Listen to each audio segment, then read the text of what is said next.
乾隆大陆奇广无极，人类、仙魔、妖兽同居其上，却又各有界限。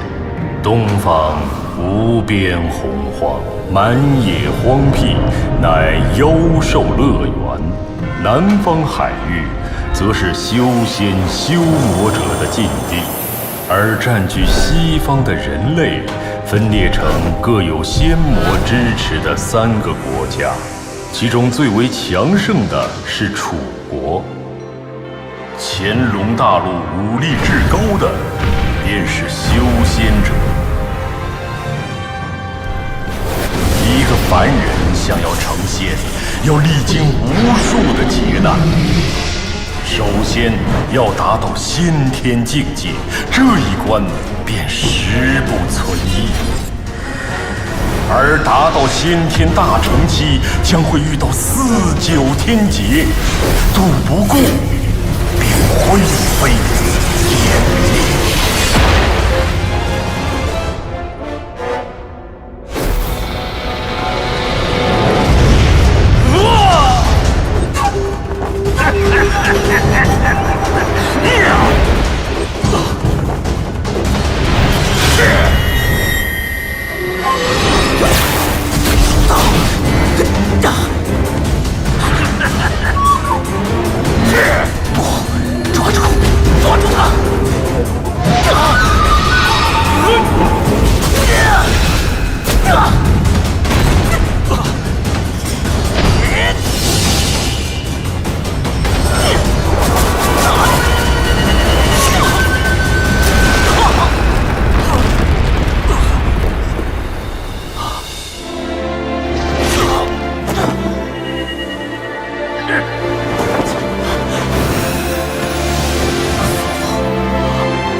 如果成不了参天大树，就把它种在风平浪静的花园中。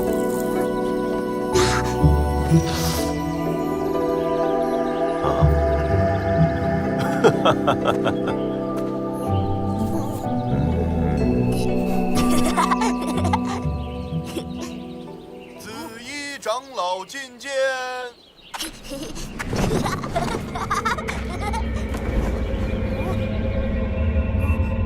三殿下在修炼意图上根本没有任何希望，丹田十分怪异，无法积蓄内力，此乃天生，1万人中无一例。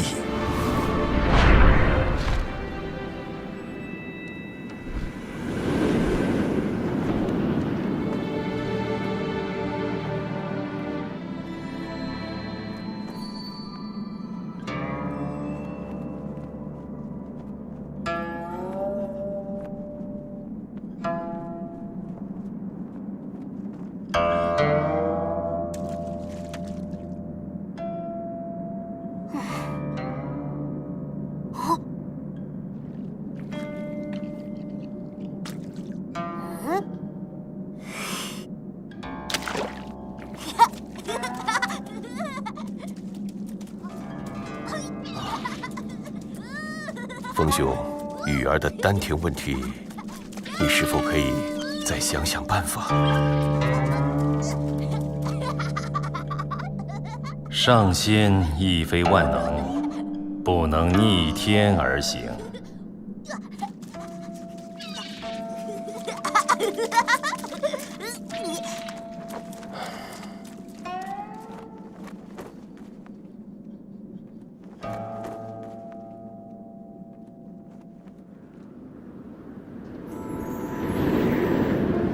鱼儿，你喜欢云雾山庄吗？我送给你好不好？好，我可喜欢云雾山庄了。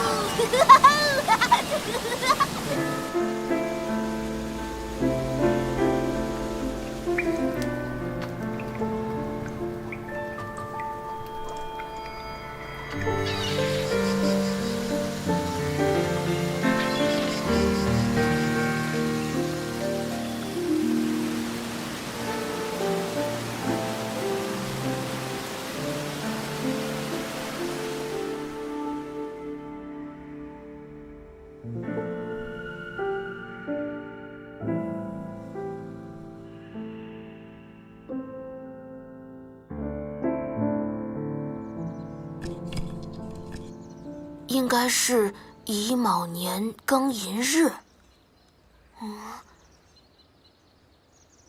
我没记错，上次就是在庚寅日父王来看我的，今天又是庚寅日，父王一定会来的。耶嘿！小雨，等一等。连爷爷。小雨，你又要去山顶吗？嗯。上面风寒，你穿得太单薄了。不要紧，我身体可棒了，你看。真是跟王爷小时候一模一样啊！那这个给你。哦。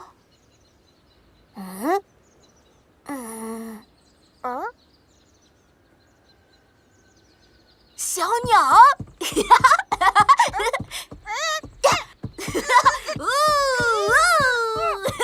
飞翔吧！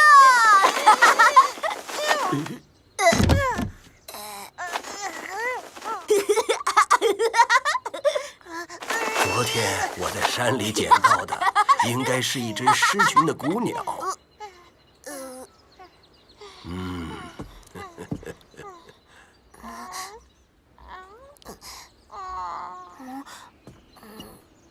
对不起，小黑。他是小黑。那以后就可要好好照顾小黑喽。我会照顾好小黑的。林爷爷，那我们走了。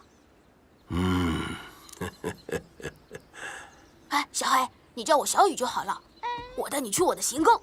我们快点走，父王快到了。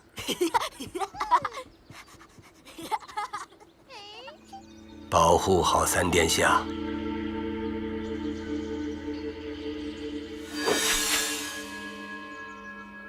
王爷的心也真是硬，怎么就舍得把三殿下一个人扔在深山里呢？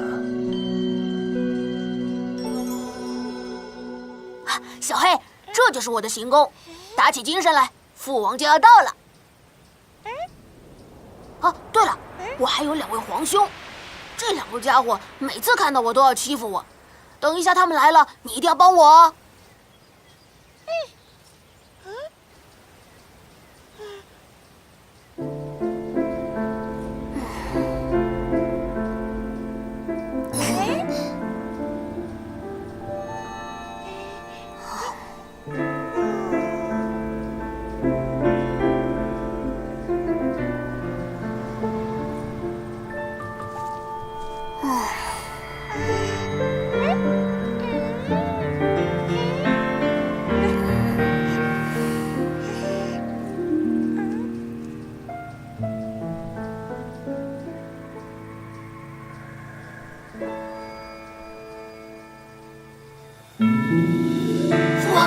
父王！父王，您终于来了！我知道今天你肯定会来看我的。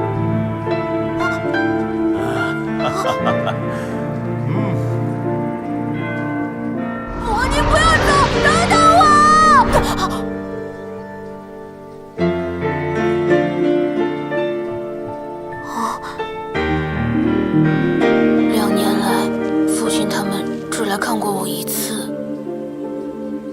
王爷公务繁忙，这里有小黑陪你，不是也很好吗？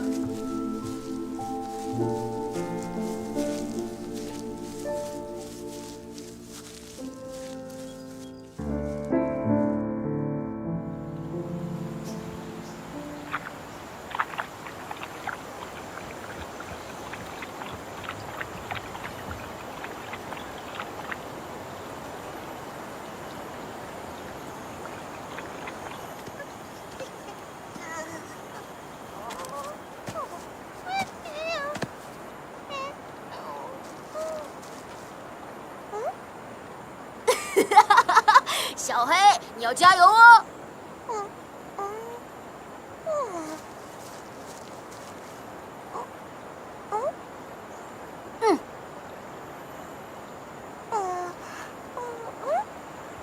加油，加油！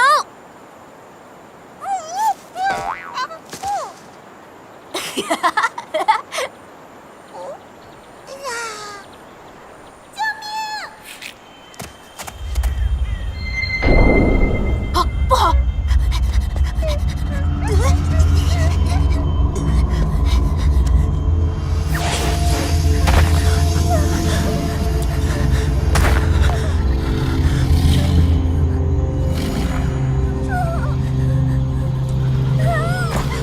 滚开！快跑！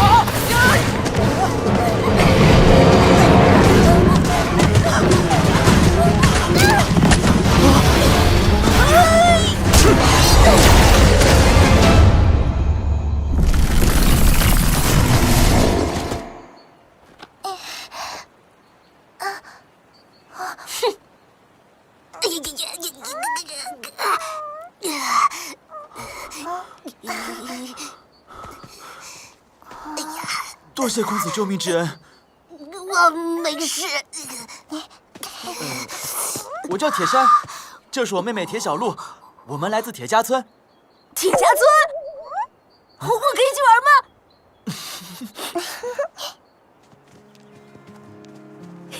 太好了！我之前怎么就没想到过去铁家村呢？哎，我以后常到山下来找你们玩，好不好？好。你们也可以来我的山庄玩啊，我那里可好玩了。好啊。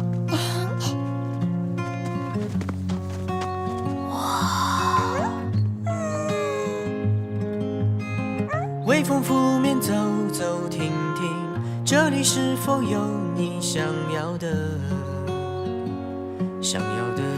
风？大叔大娘，铁山，跌跌撞撞会好大的轮子！那时的你充满了希冀，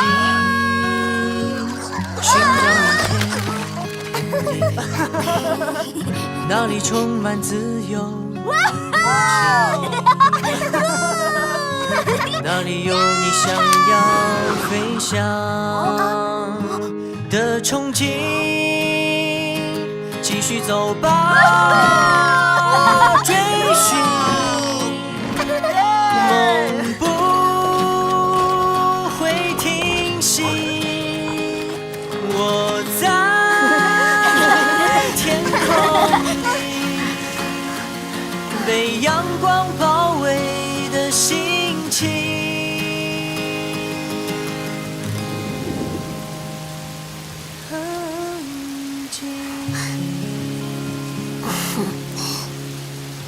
我也有2个哥哥。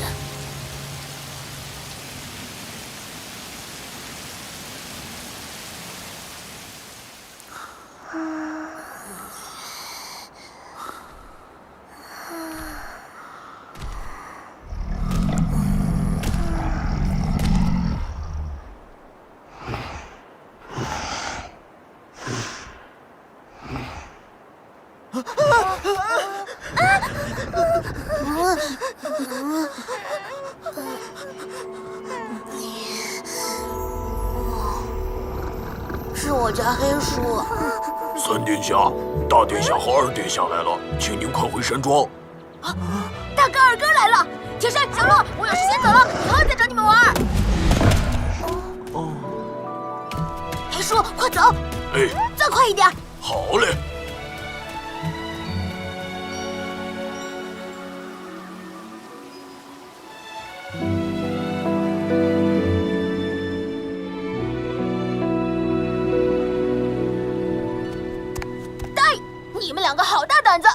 经过本庄主允许，就私自进入温泉重地，统统给我拉出去！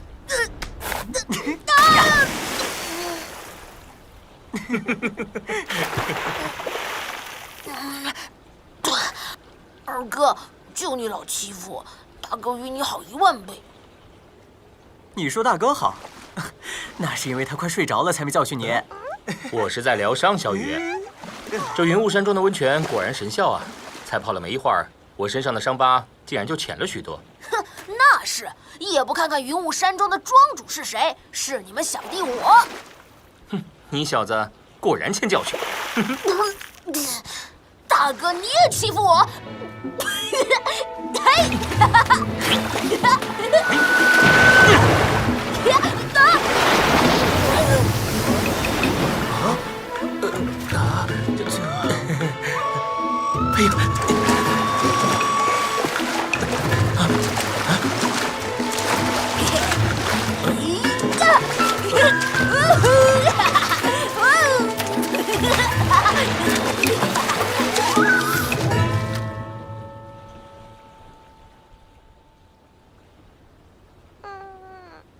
哎，大哥二哥，你们不是都很忙吗？怎么有空来我这儿呢？那当然，我和父王进行军期演练。因为军队那边正好没事，就和你二哥抽空过来了。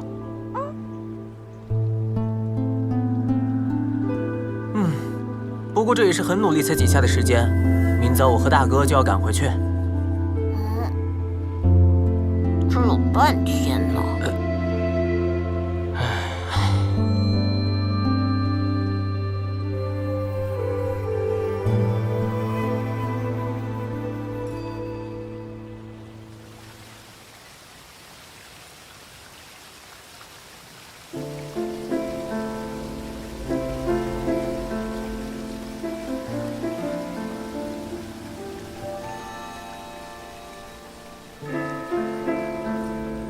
小雨，下次带你去无边洪荒打妖兽，也有温泉哦。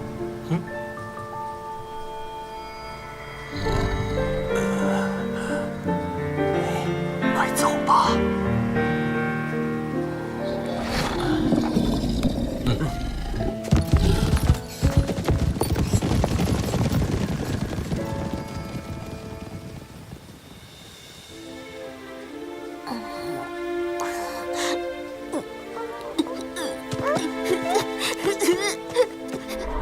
6岁那年，我记得清清楚楚，在王府幽静的小院中，那12个老师说我不能成为上位者。后来风伯伯还说，因为我丹田的问题，无法继续内力，无法修炼内功。如果成不了参天大树，就把它种在风平浪静的花园中。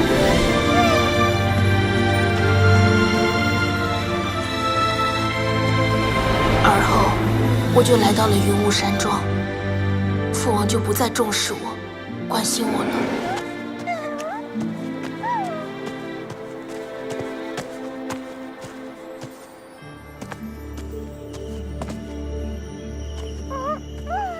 这2年来，我也好奇地问过莲爷爷，丹田和上位者的意思。我想，我应该是明白父王不再重视我的原因了。我既不能像二哥那样从文，也不能像大哥那样从武。那些权力阴谋的书，我真的没兴趣。文肯定是不行了，但是武，我也一定不行吗？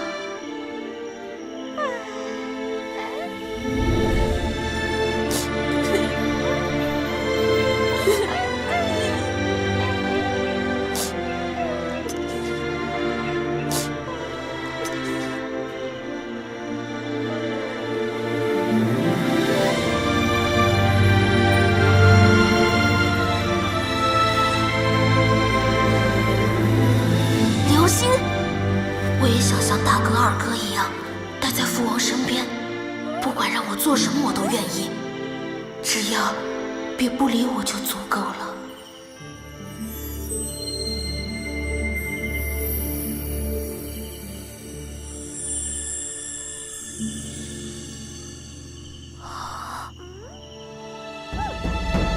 我真是太傻了！修炼就一定需要内功吗？就像那些星星一样，既有不动的星星，也有飞翔的流星，不是都能在天空中闪耀吗？小黑，我们走，回山庄去找连爷爷。快点，小黑，跟我来。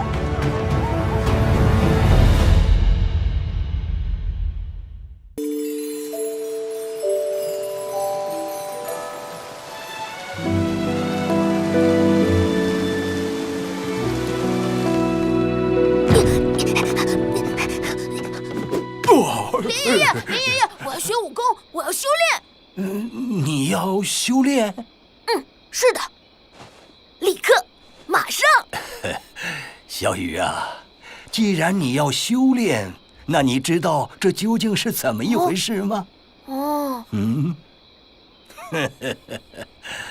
高手可分为3个阶段：后天高手、先天高手和上仙，其间差距可谓天渊之别。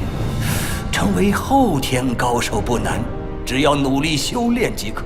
所以如过江之鲫，不计其数。成为先天高手，一是达到后天大圆满境界，二要对天道自然有所领悟。很多人始终无法突破最后一步。天道自然，这是什么东西？天道自然不是东西，而是一种只可意会不可言传的内功境界。先天高手尚为肉体凡胎，而上仙却可以御剑翱翔，已非凡人。皇上见到上仙皆要礼敬。整个楚王朝300多年来，只出了3个上仙，其中之一就是你的风伯伯。风伯伯，想要成为上仙，需往南方的海外仙岛。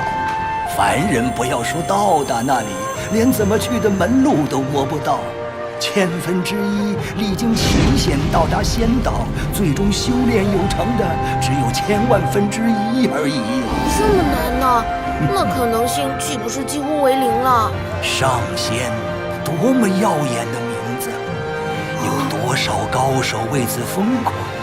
你的父王如果能再有一个上仙相助，苦心多年的目标或许就能够实现了。父王的目标，我一定要修炼成为上仙，帮助父王。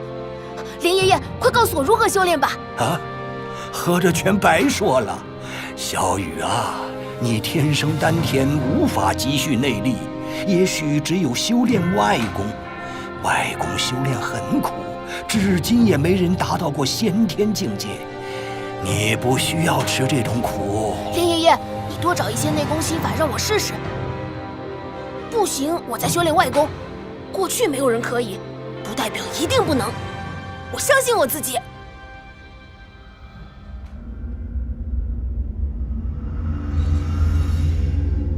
许愿将王府内的各种内功秘藏以及外功的秘籍都取一备份，送到云雾山庄去。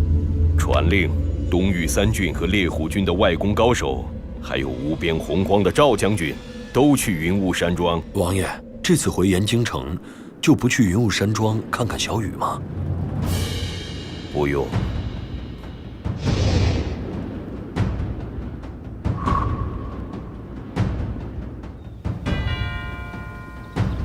小雨啊，这8位可都是1等1的外功高手。你看，这位就是大名鼎鼎的鹰爪王，这位则是蛮洞，神力无敌，外号蛮熊。那位更了不得。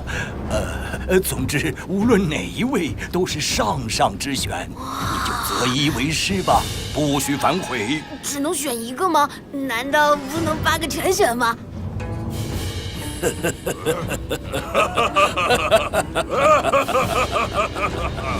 小雨啊，如果混在一起练，会走火入魔的。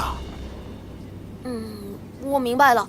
不过，能不能请8位叔叔伯伯表演一下，我才好选择啊？有礼，先表演。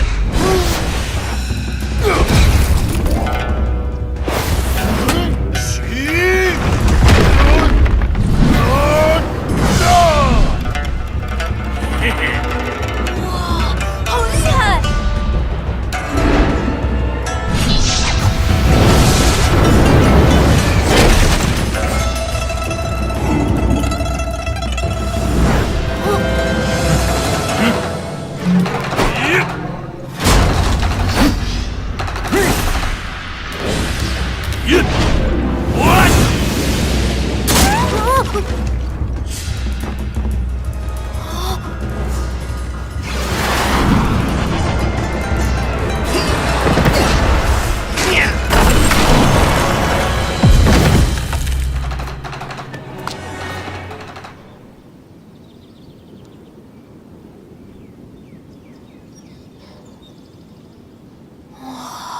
小雨啊，怎么样？选好师傅了吗？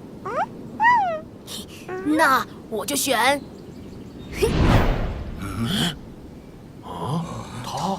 小雨啊，你怎么一下就选中了赵云兴将军呢？你不是教我纹风不动的故事吗？只有他泰山崩于前而色不变。真是聪明。小黑，赵将军虽然当了我师傅，但看起来好像不是很乐意的样子，大概是认为我吃不了苦，只是贪玩吧。我一定要努力，不能让他看不起我。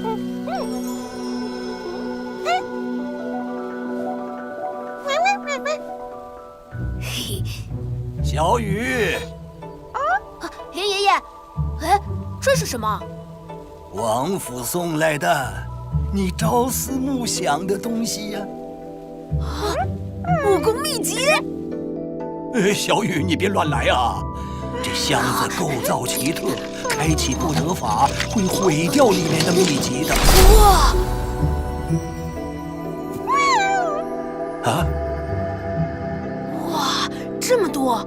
如果我能同时修炼内功，一定可以在最短时间内成为高手。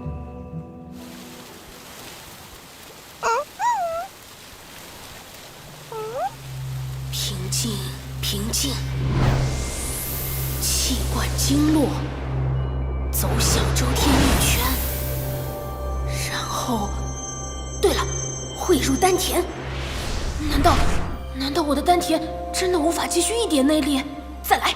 可是，如果不能存储内力，修炼内功不就等于竹篮打水了吗？再来。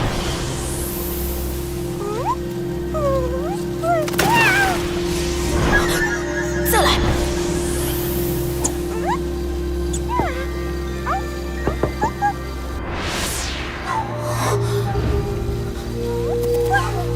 试了那么多内功心法，最后连祖龙诀也不行吗？我是不会认命的，我一定会成为乾隆大陆凭外功达到先天的第一人。今天是第一天，我们一定要早点到，给师傅一个好印象。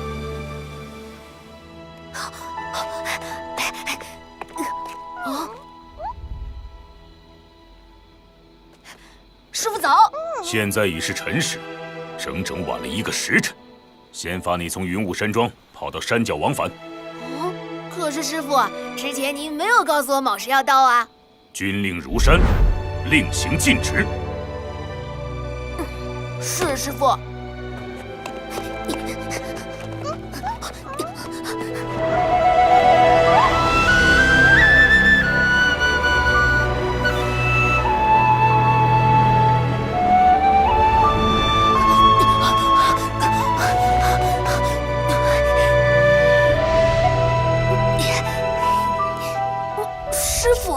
太慢了，你是在游山吗？没有，师傅，我给我全力冲刺上山！冲刺上山！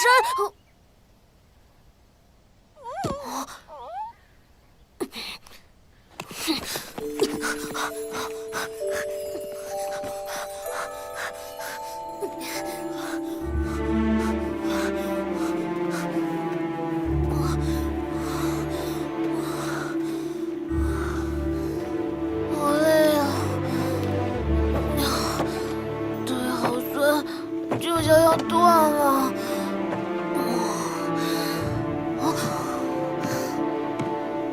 父王，放弃吧，我也好马上回去向王爷复命。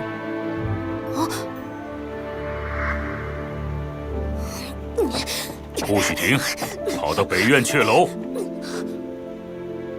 再从北苑阙楼跑到东面花园，绕大殿10圈。全力冲刺去练武场！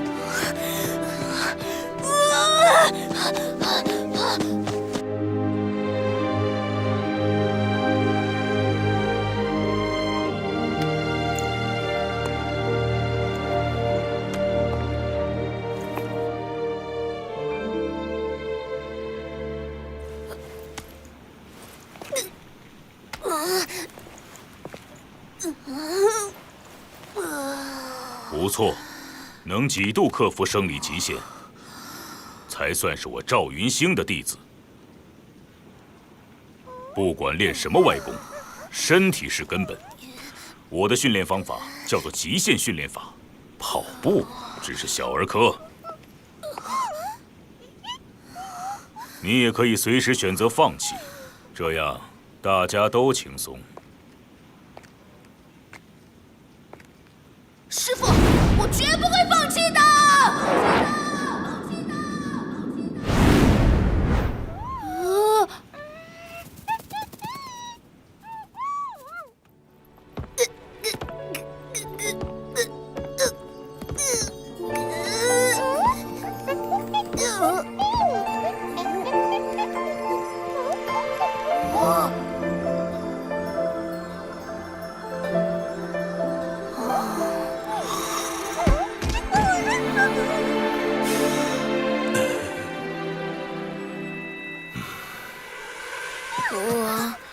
我会努力的，我一定会让你对我刮目相看。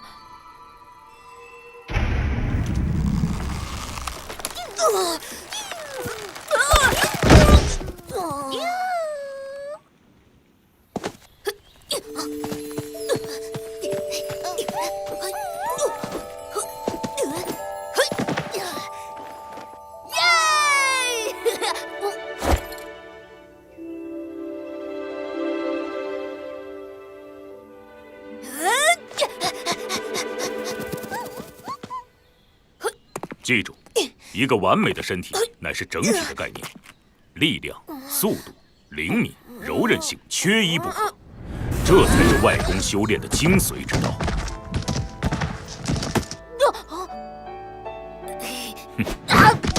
你的身体要随时保持警觉性，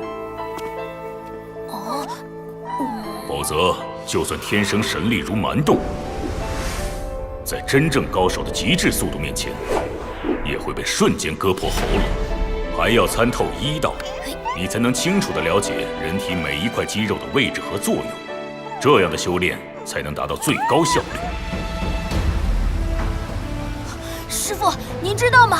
我现在越来越喜欢那种超越极限的感觉了，每次突破的瞬间真是妙不可言。你开始能享受到练功的快乐，算是有点入门了。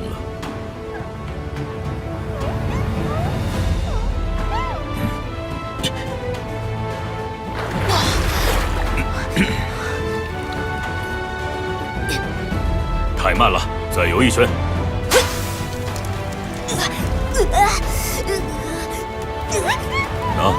戴上天蚕丝手套。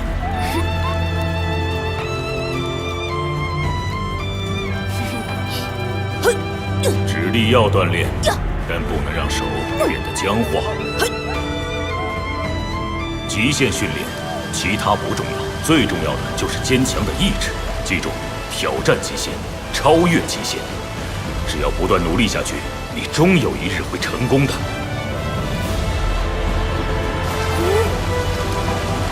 哎呀！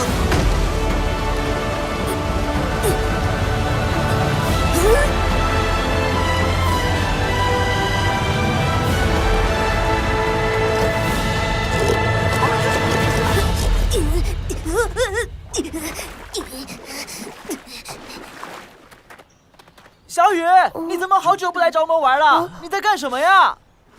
我在练功，没时间玩了。小雨哥哥，你歇一会儿吧，你这样会累垮的。别担心，小鹿，我挺得住。师傅还在等我呢，再见。小雨他这么拼命，到底是为什么呀？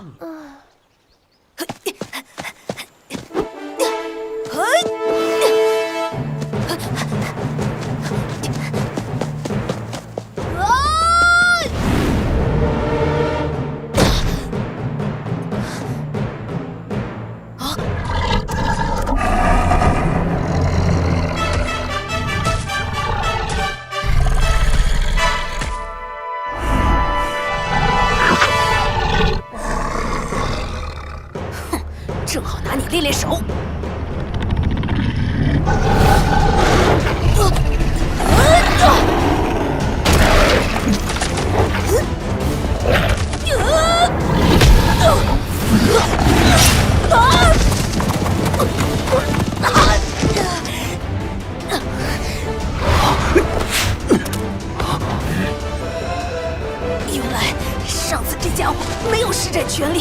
小瞧他了。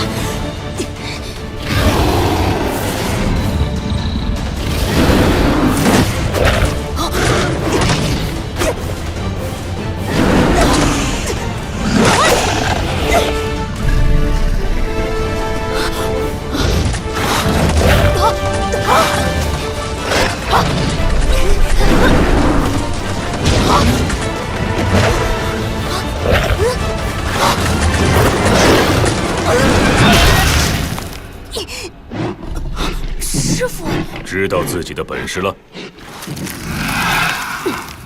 我现在就去练武场，加练1个时辰。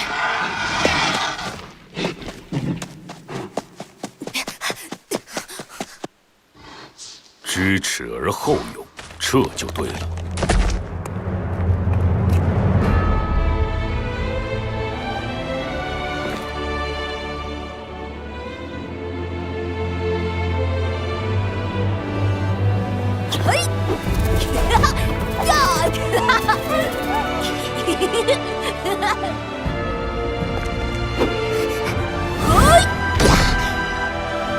师傅早。师傅，您这是？教你的1年之期已到，今日回边关。师傅，您不要走好不好？那个，我去跟父王说。极限训练之法都已传授于你，日后你可自行训练，师傅领进门，修行在个人。可是，青羽，你的意志很坚强，记住，上穷碧落下黄泉，翱翔9天跃龙门。师傅，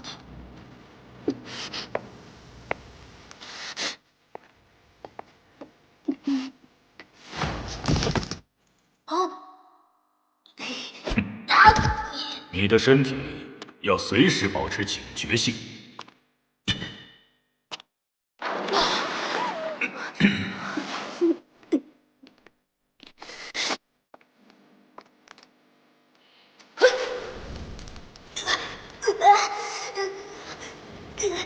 拿，戴上天蚕丝手套。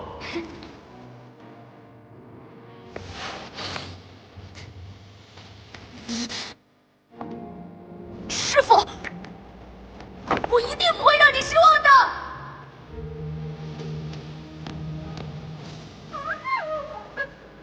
大丈夫，当如是也。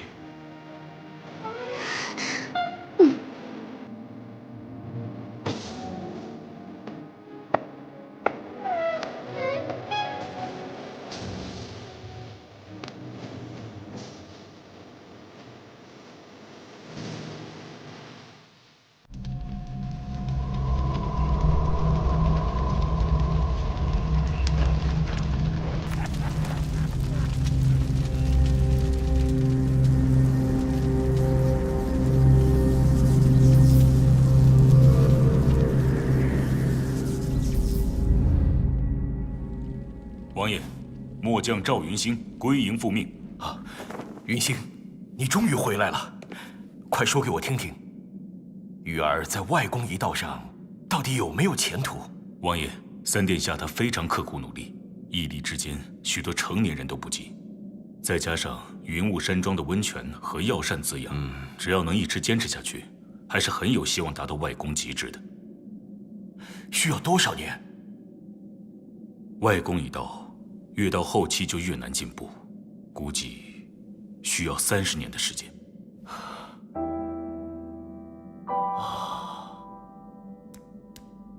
辛苦你了，云星。先回去吧。是。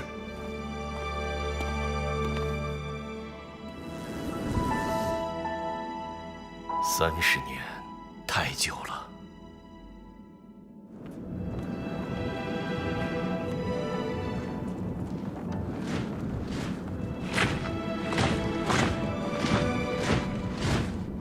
小雨，命由天定，但事在人为，努力呀！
已经很久没有去山顶看星星了，不过在这里看看也不错。小黑，你说是吧？小黑，你到底是什么鸟？为什么头顶上会长金毛？不跟你闹了。这些日子我一直照着师傅教的方法训练，虽然身体越来越强，但进步速度却变慢了。我想，也许是到了一个瓶颈吧。接下来也许要增加一些新的方法，才能有所突破。小黑，你还真是和我心有灵犀。走，我们这就请教另外一位老师去。不对，应该是另外几十位老师。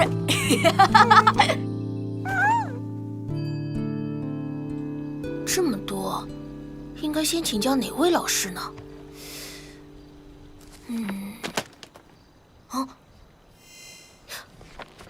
对了，现在我进行了1年多的极限训练，身体比过去不知强了多少。会不会丹田问题自动消失了呢？不管怎么样，再试一试，反正也浪费不了多少时间。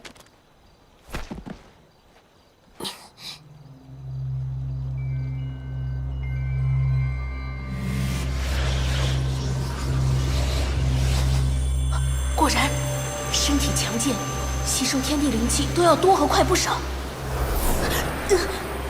难道？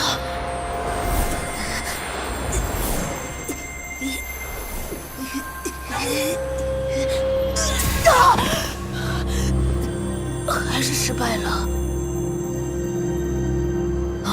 不对，虽然我的丹田还是无法积蓄内力，但是肌肉和骨骼却开始能吸收流散的能量了。1年的苦练果然没有白费。父王，您看着吧，我一定会成功的。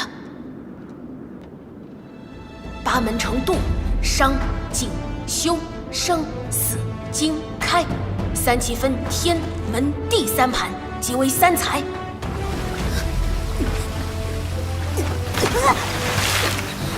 我内力可用，那就借助外力，顺势而行，无物无我。实战最根本的是身形步伐，但是练轻功需要内力，我必须另辟蹊径，创造出属于自己的身法。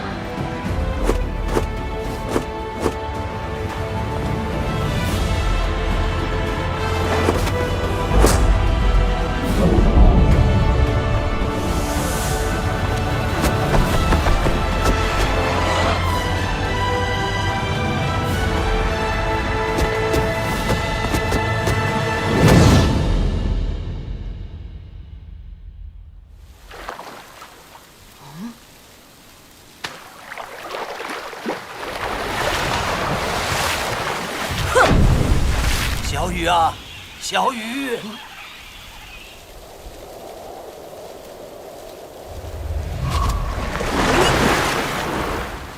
刚才那个是风势，对呀，水势、风势本质是一样的，都是流动的外界力量。我能够记住水势，为什么就不能够记住风势呢？小雨啊，你刚才怎么了？严爷爷，有事以后再谈。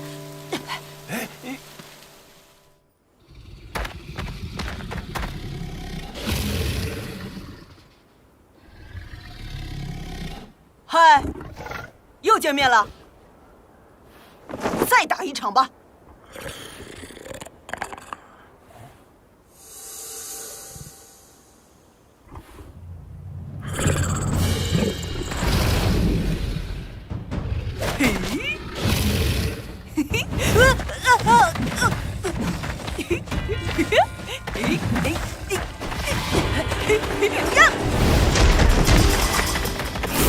来得好！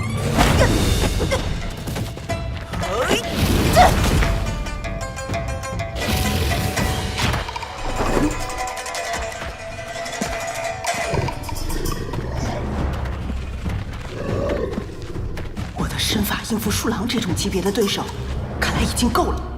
可惜攻击力太弱，无法解决致命的击招。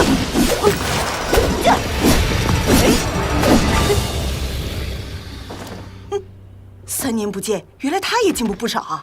刚才一直隐藏着实力，狡猾的家伙，不浪费时间了，接下来试试我从风势中领悟的新身法吧。喂，你不会就这几招吧？太炫了！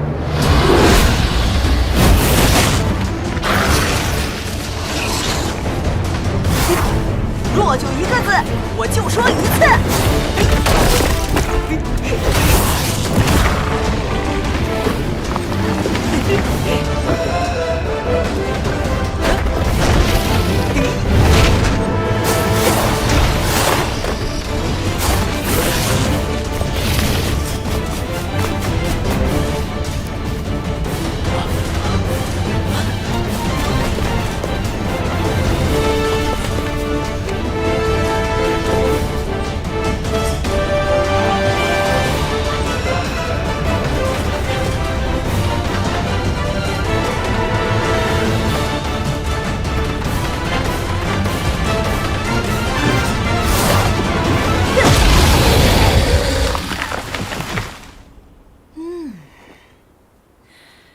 收工回家。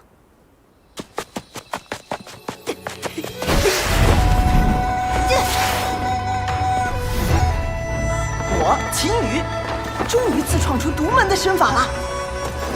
对了，得起个名字，叫什么好呢？就叫北斗七星月光舞好了。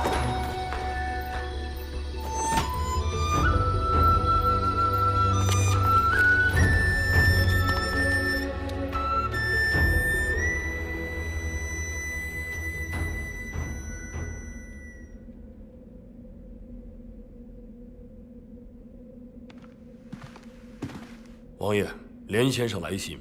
王爷之前安排暗中保护三殿下的3位高手，已经决定要回军队了。什么原因？信上说，这3位高手现在根本跟不上三殿下的身法速度，无力再承担保护之责，所以……什么？怎么可能？我也难以想象，但连先生绝对不会打诳的。好，那3个高手可以回来，从现在起不用再派人保护雨儿了。是。雨儿她长大了，已经不需要我的义护，也该去经历一点风雨了，这样才能振翅高飞，翱翔9天。还有几天就是静怡的忌日了吧？希望很快就能告祭静怡的在天之灵。这一天，我们已经等了太久。对敌时，每一分力量，每一次攻击，都要让敌人付出最大的代价。所以最有效的就是直击关节和重穴要害。医书上说，人的身体软弱处共有396处，必须全部击牢。而且实战中还要懂得利用天时地利和对手的心理变化。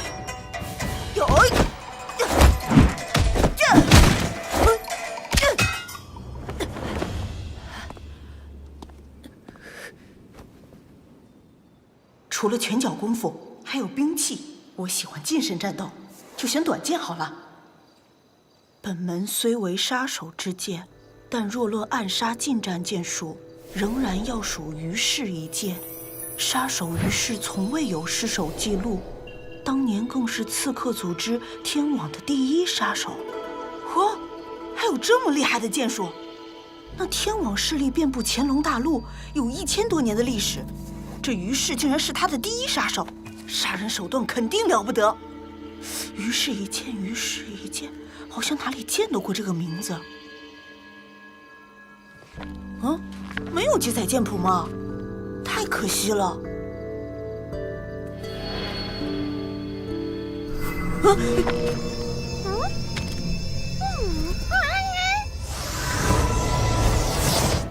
你能打开这个封印，证明你拥有秦氏家族的血脉。这跟我说话。下面我说的话一定要仔细听好。原来只是个之所以要采用这种方式传授于氏剑法，是因为于氏一剑杀气太重，而且训练之法残酷诡异，实不可让大奸大恶之人学得。于是每一个男婴刚出生时都会被毁掉容貌，然后由仆人送去最贫贱、最凶恶的人家中收养，从小便让其受尽折磨和歧视，所以变得极为愤世嫉俗。等到他们长大之后，才带回于氏家族进行剑术特训。首先是用短剑无数次的刺击死尸，每具死尸都要被刺烂了才能扔掉。这也太待闭变态了吧！眼都能轻易刺中人要害后，就开始不断杀人以求精进。正是这样的非人训练，才让于氏一剑具有最诡异骇人的杀气。只因他们心中早已充满了戾气，一旦爆发，可怕可怕！皆惊。这设计出于氏一剑训练法的一定不是人。算了算了，还是别听了。事实上，于氏一剑剑法本身非常简单，一共只有2招：藏剑和出剑。藏剑要藏得让人感觉不到剑的存在，出剑则要让人根本反应不过来，去除一切不必要的细节，至简至强，一剑杀人。师傅也说过，最高明的武功最简单，果然武道是相通的。如此剑法，再配合特训所造就的可怕杀气，于是一剑千年荣居暗杀第一剑的秘密正在于此。下面我来演示于氏一剑。首先是藏剑。于氏一剑的训练法虽然很变态不可学，但是藏剑出剑的剑法本身却没什么问题，而且正好符合我近身之战的心意。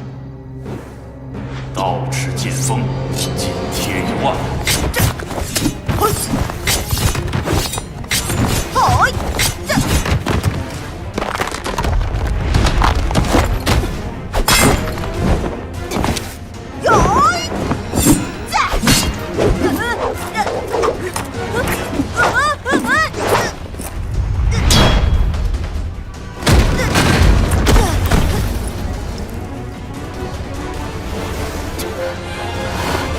我需要更成熟的兵器。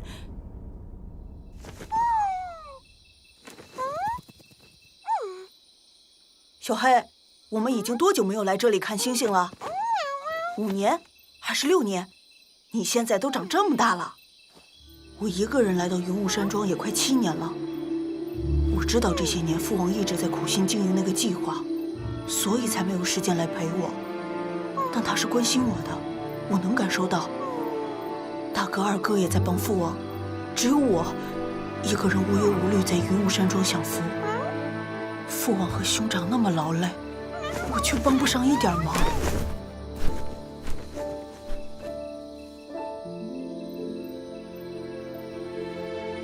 我已经很努力了，但是连爷爷却说，父王一定要等我成为先天高手，才准许我加入计划。先天啊！流星雨，我终于看到传说中的流星雨了。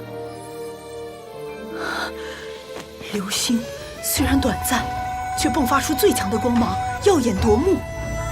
人也应该像流星一样，在有限的生命中燃烧激情澎湃热血，让生命散发出最耀眼的光芒，才会死而无憾。哼，不就是先天高手吗？终有一天，我会远远凌驾于他们之上。小黑，明天我们就去延津一趟，把王府的那把鱼肠剑取回来。有了真正的宝剑，于氏一剑一定会威力大增的。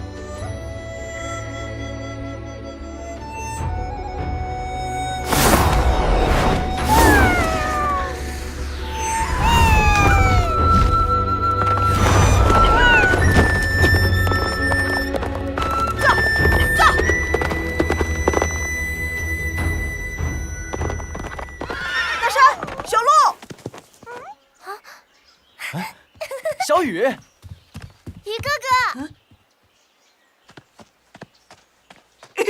于哥哥，小鹿，大半年没见，长这么大了。小雨，你怎么这么久都不来啊？我天天练功苦死了，你们还好吗？都还好。于哥哥，我倒碗水给你喝。大山，我马上要去延津，你想要什么东西，我帮你买。好啊，我一直很想要一把好战刀。放心吧，交给我了。给你钱。什么话？我堂堂3殿下，一把刀还收你钱？这怎么行？战刀很贵的。于哥哥，喝水。小鹿，你想要什么？我想要一个布娃娃，那种头上绣大红花的。好，知道了。那我先走了，等回来再把东西带给你们。哎，小雨，钱。于哥哥，再见。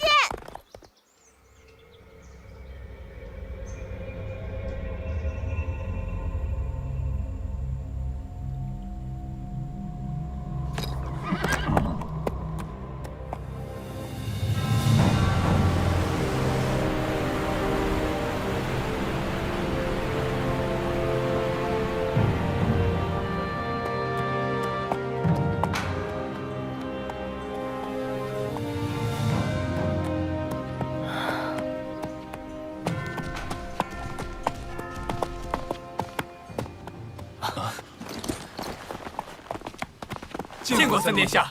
诸位亲戚，不必大礼。三殿下，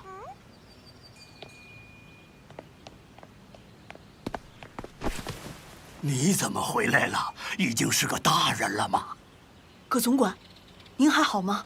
还好，还好。那父王，王爷有紧急军务，刚刚去了铁峰城。你是专程回来看望王爷的吗？为什么不事先叫连先生写封信来？不要紧，我只是来取一件东西的。哦，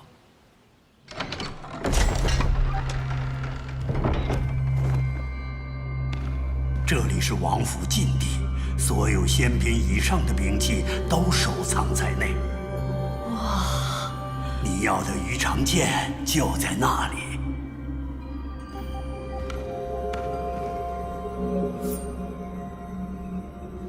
这就是传说中的鱼肠剑呐！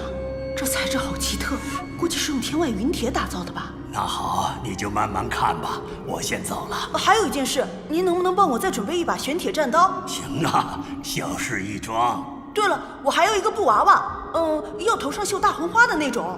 布娃娃大红花，哈哈，马上办，马上办。葛总管，您别误会，不是你想的那样。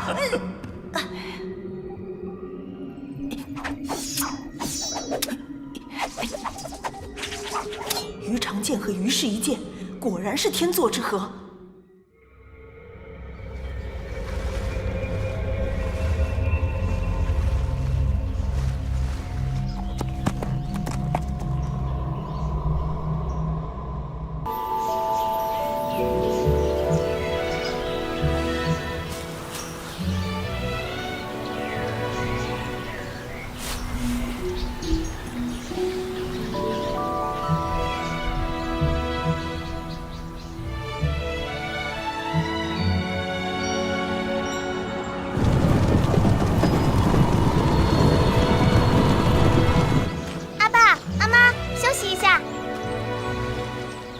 好，好嘞。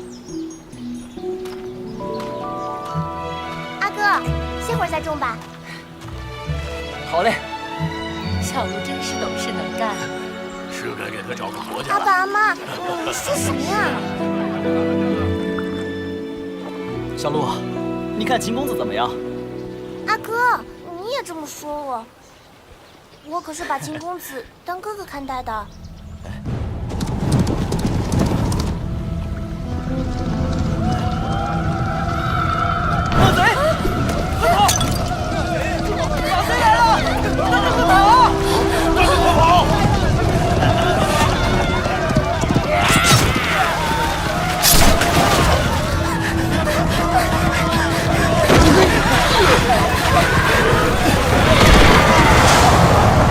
停身，小鹿，快跑啊！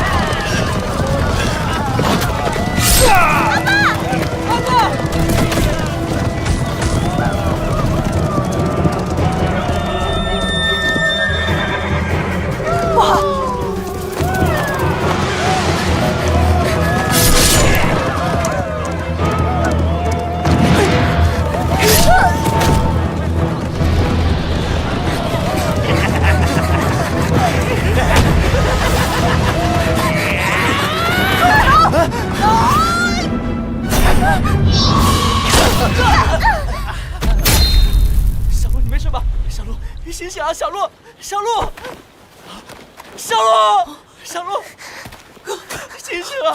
小鹿，小鹿，你不会有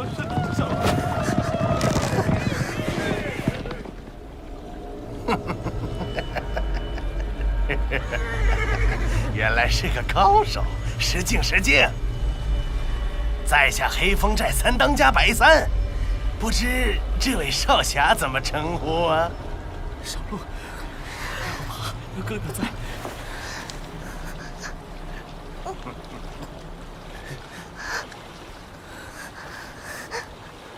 有哥哥。小鹿，你醒了。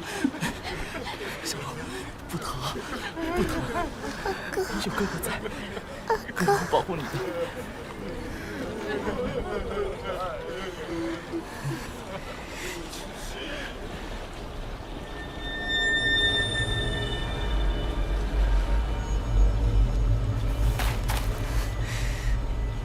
为什么？为什么要杀他们？朋友，你好歹也是武道中人，不可能为一群村民和我们黑风寨为敌吧？我们老大可是……出手！我让你向我出手，这样我才好杀你。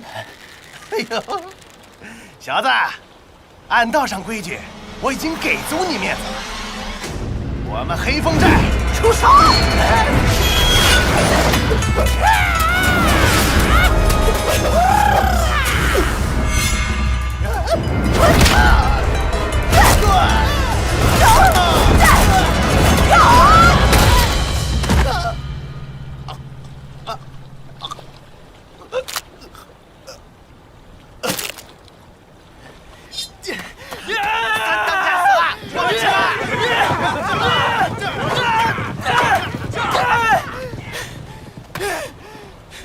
小雨，你为什么放他们逃走？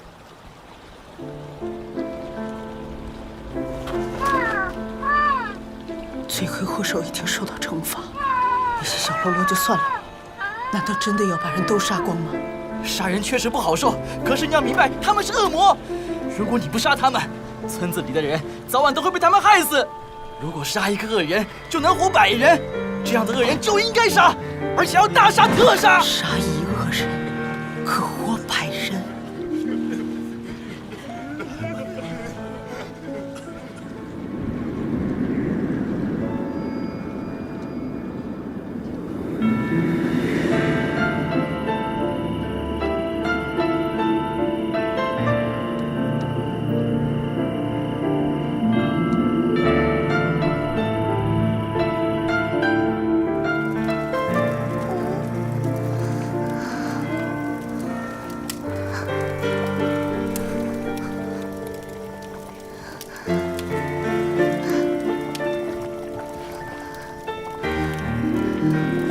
伤势太重，等天亮后送去云雾山庄，请翁大夫医治吧。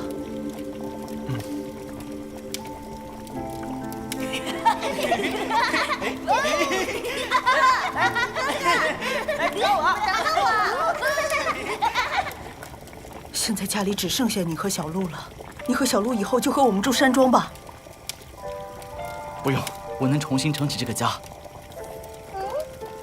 大山。你就当是为了小鹿。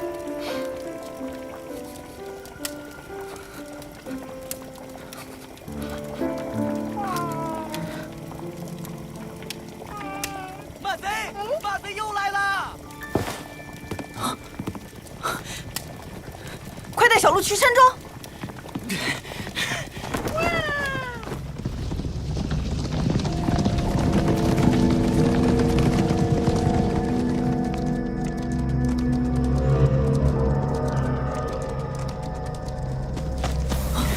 为什么不走？有难同当。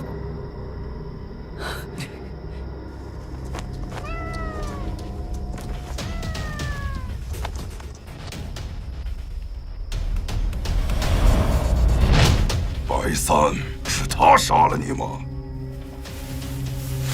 哎，三弟呀，三弟，叫你不要贪杯，这一下可好？嘿嘿。我会照顾好弟妹的。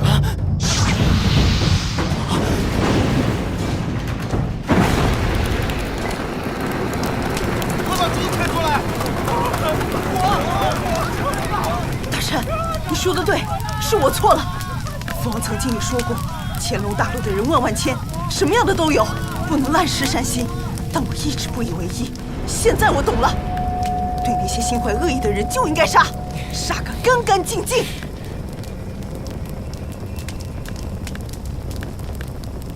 喂，小子，老大在给你说话呢，不要目中无人啊！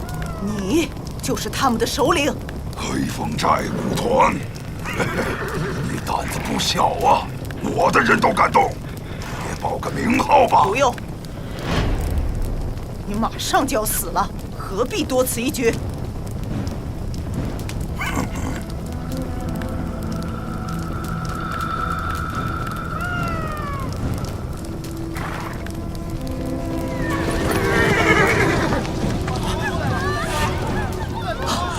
他们要干什么？屠村吗？擒贼先擒王，只有在最短时间内杀了他，才能阻止这帮禽兽。快上马！好。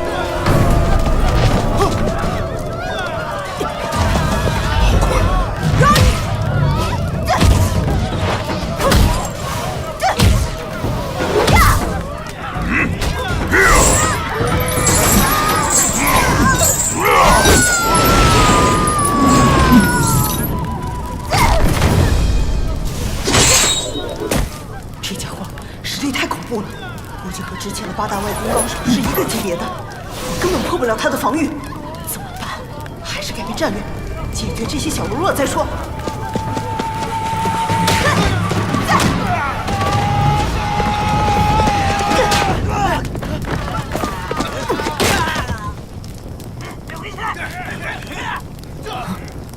可恶，居然耍我！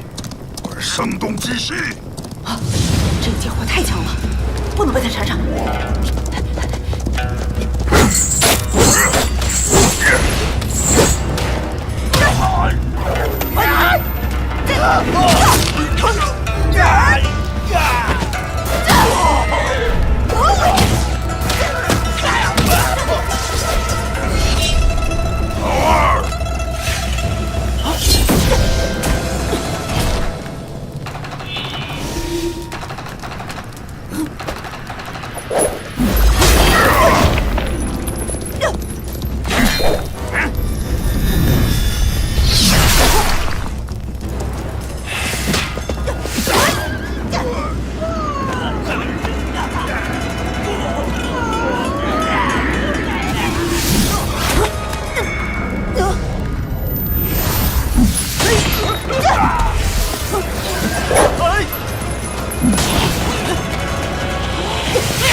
后天极限，那个拿长剑的家伙武功也在我之上，无论哪一个，我都绝对不能正面交手。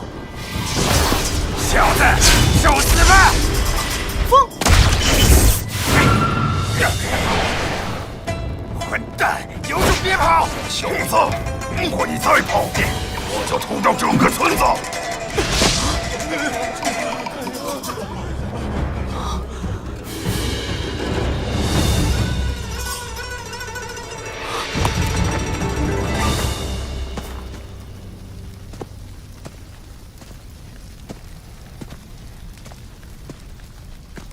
小雨，快走！不要管我们了，你打不过他们的。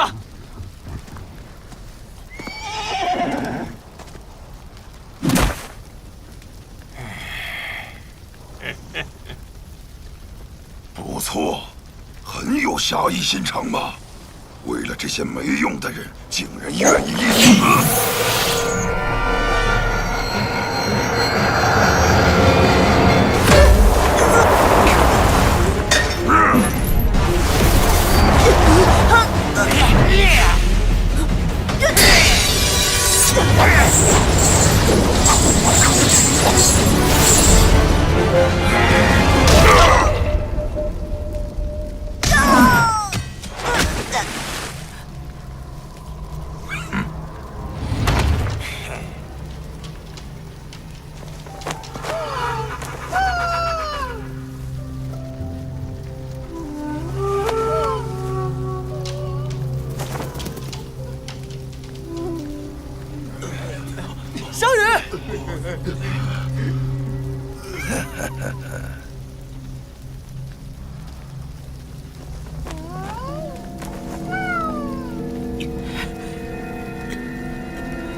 小子，让你见识见识什么才叫真正的拳头！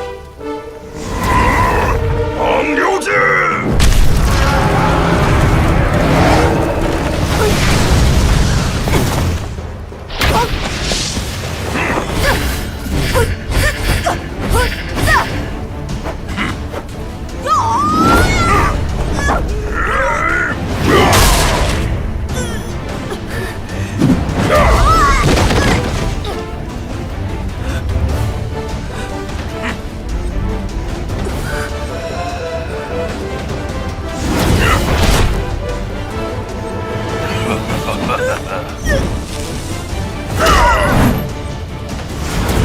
小雨，别打了，快跑啊！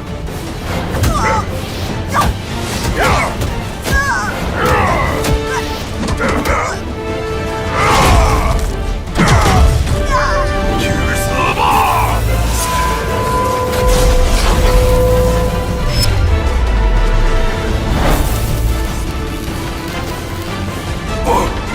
出去！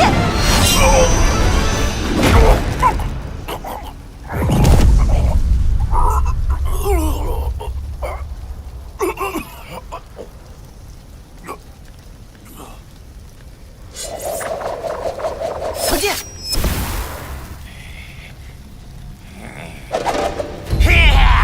小心！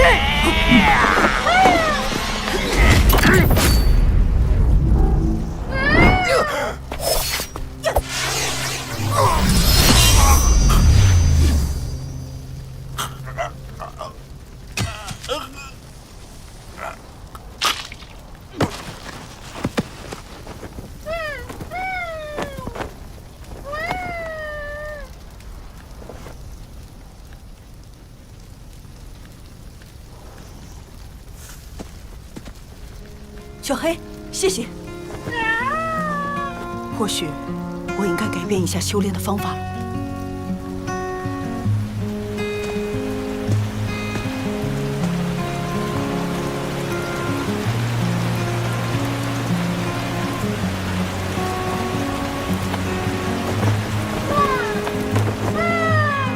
微风拂面走走停停，这里是否有你想要的风景？跌跌撞撞，光曾经，那时的你充满了希冀，寻找一片天地，那里充满自由的空气。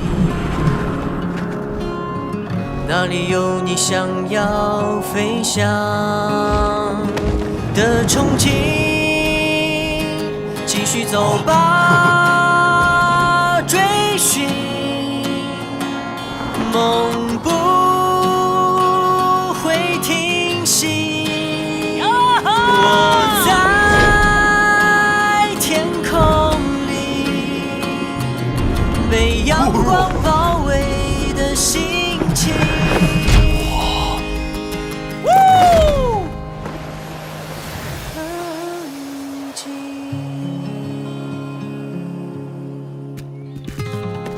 三殿下，您回来了。黑叔，阿天。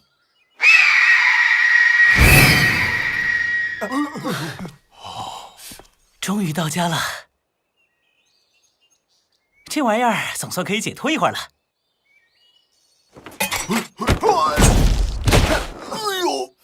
哦，帮我收一下，谢谢啊。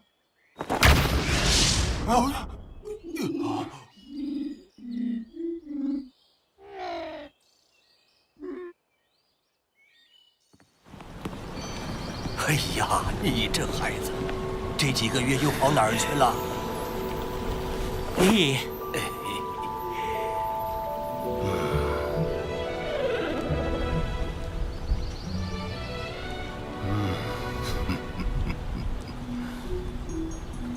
再过几天，王爷就要为你举办成人礼了。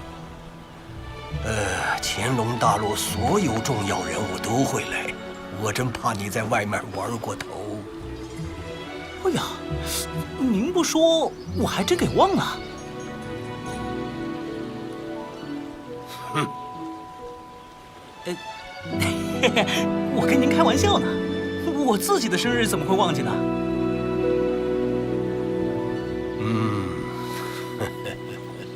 于哥哥。啊？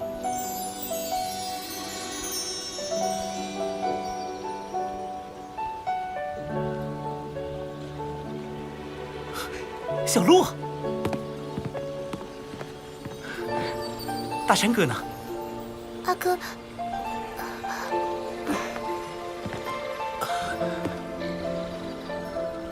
成人礼之前我还要去办件事情，所以先回来看看大家。什么？还有什么事比成人礼更重要的？哎呀，小雨啊，别贪玩了，真误了事，王爷那儿可没法交代呀。哎呀，放心吧，连爷爷，我一定会及时赶回来的。那个，我还要准备一些东西，先走啦。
不要！皇上，怎么了？滚开！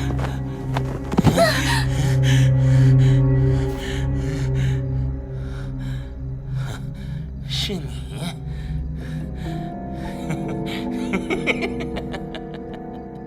皇上，臣以为梦之一物虚幻缥缈，不能当真啊。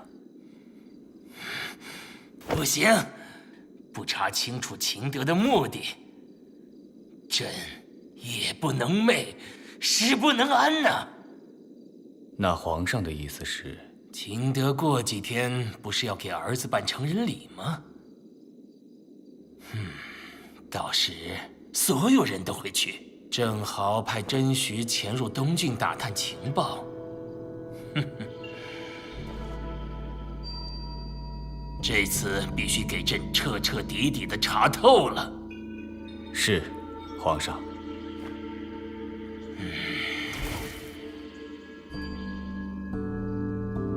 秦德，你最好是什么都还不知道，否则，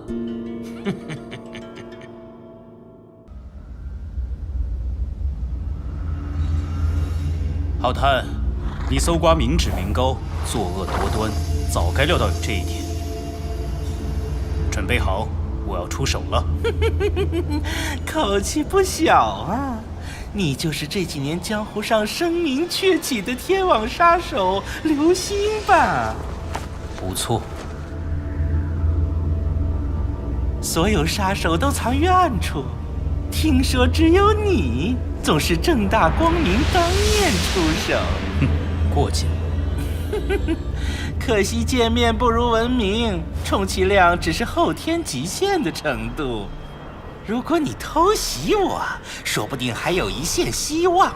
可是你竟然当面挑战一个后天大圆满高手，你准备好了吗？小子，太狂妄了！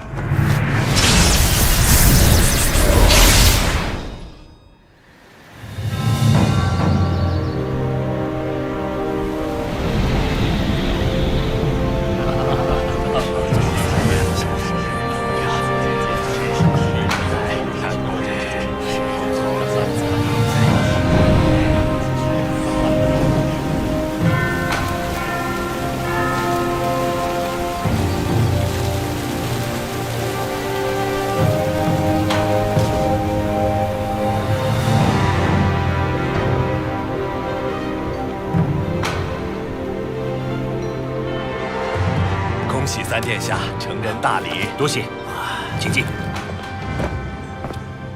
上官大人到。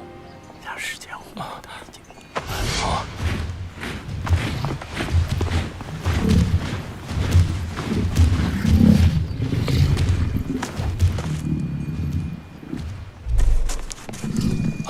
景峰拜见上官世叔。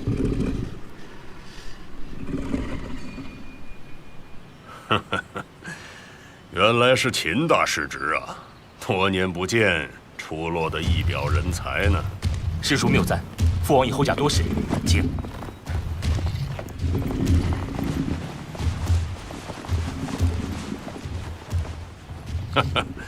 秦老兄这几年果然是风生水起，这镇东王府可要追上华阳宫喽！啊，世叔说笑了，楚王贺时已到，这样的玩笑可开不得。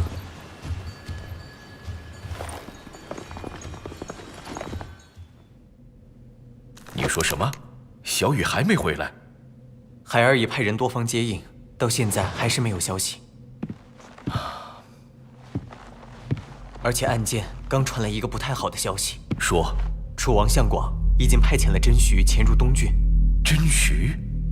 不错，随行的还有纳兰兄妹。精锐尽出啊！看来相广也坐不住了，这家伙鼻子还算灵。我在想，这个节骨眼上，三弟突然音信全无，会不会？不可能，相广虽是个笨蛋，但他背后那个人可老奸巨猾得很。这种微妙时期绝不会轻举妄动，何况小雨根本是个无关紧要的局外人，没道理首先选他下手。父王说的有理。父王，上官鸿到了。好。父王，怎么？刚才孩儿听上官鸿的话风不善，我们真的要跟他谈吗？今天乾隆大陆所有重要的人物都来了，是难得不引人注目的好机会。以后要专程找他，就太招摇了。你们放心，他是什么人，我心里有数。玉儿，你到底在哪里？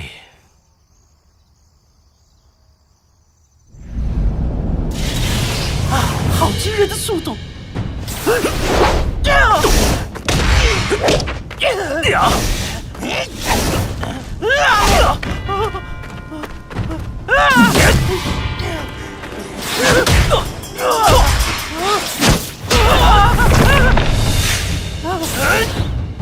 他真的只是阴牌杀手！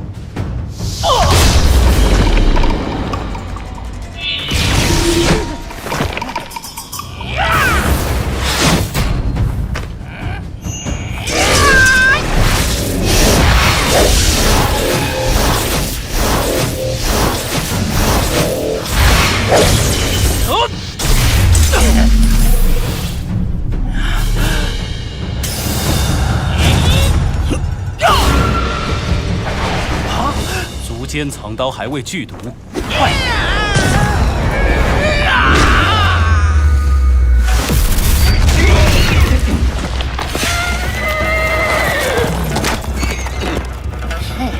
掌力够强，速度也很快，可惜想要杀我还不够。真的吗？就算寿命大损，也要出那招了。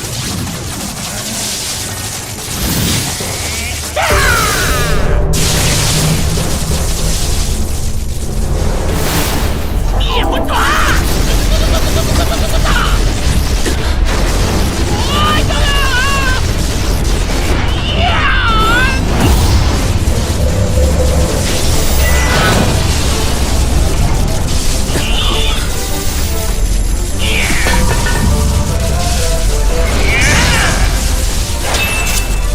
速度还可以，可惜爆发力太差。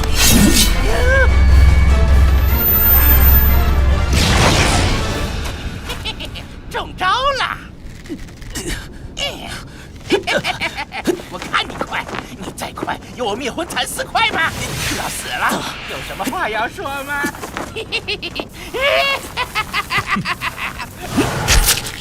什么？谢谢。怎么可能？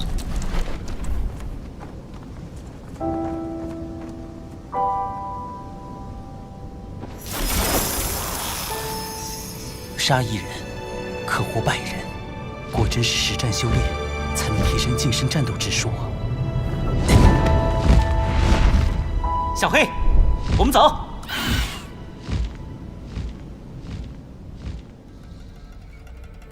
秦德兄，我千里迢迢赶来延京，你不陪我喝酒，带我来这里干什么？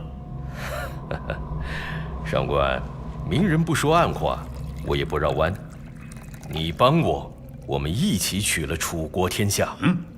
秦德兄，你这笑话实在不好笑，我就当没听过哈。一句话，干还是不干？如果联手，你有多少把握？8成。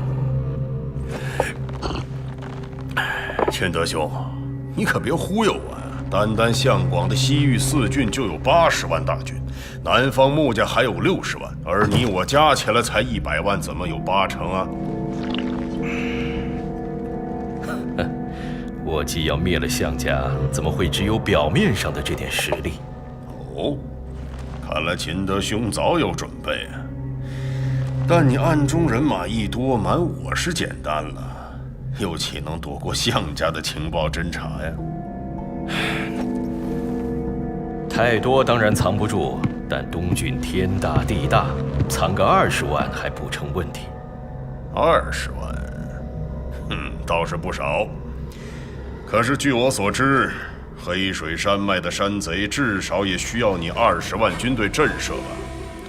否则你这一出兵，有可能老巢都被他们端了。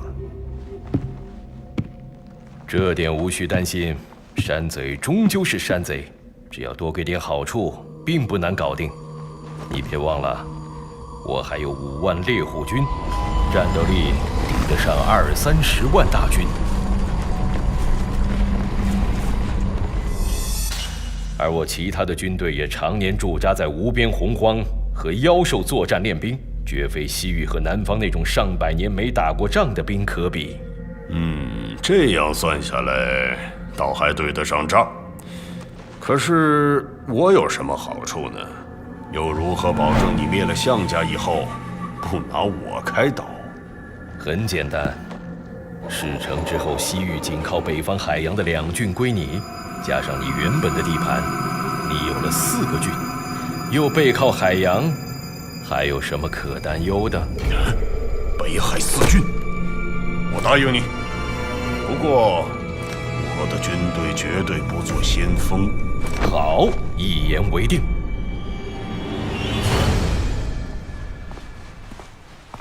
还没回来。唉。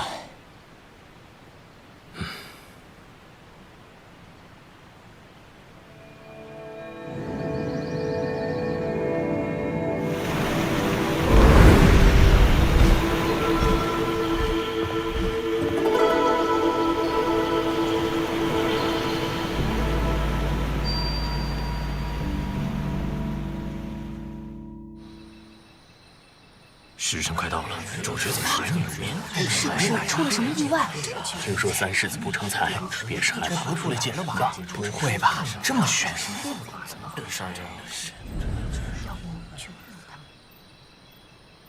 三殿下，三殿下到了。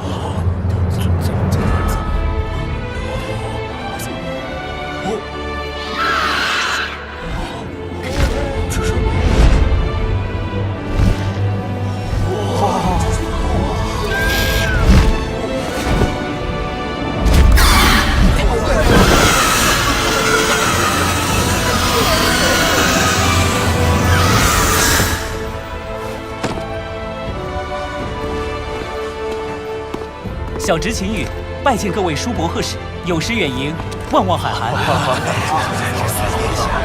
威风啊！父王，时辰到了，开始吧。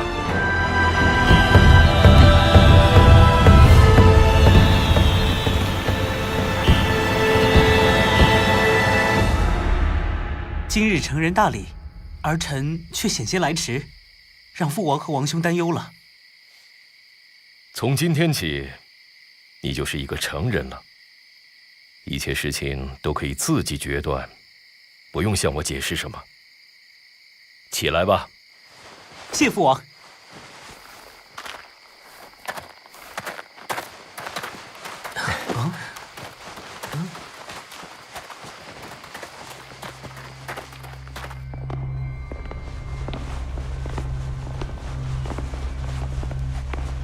哇！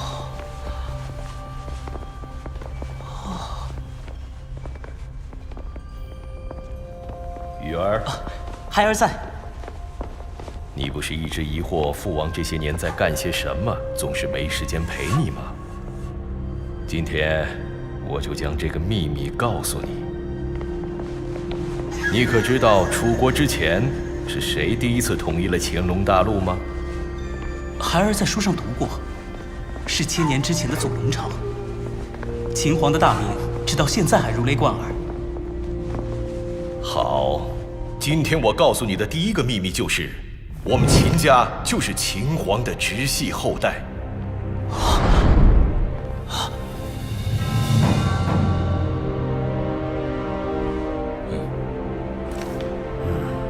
可是秦皇直系不是都被杀了吗？祖龙朝灭，天下追杀秦氏一族，改了名，但还是姓秦，就是让我们不要忘记我们的先祖是秦皇。玉儿，我在问你，你可知道秦皇是怎么死的？据说秦皇功力极高，已达上仙境界，最终却被楚国的绝世强者项皇所杀，也就是楚国的第一任皇帝。对，正是项皇。当年正是项皇杀了秦皇，然后靠着项家经营多年的西域四郡起兵作乱，夺了祖龙朝的天下。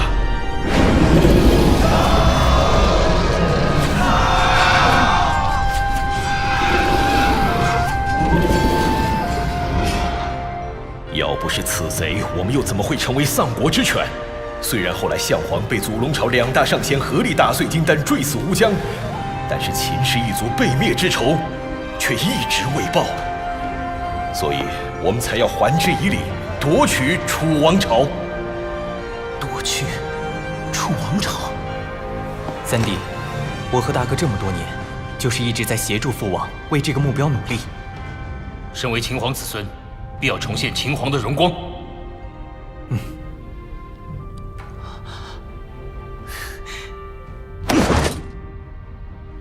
我们剿灭项家，并不仅仅是为了祖先的荣光。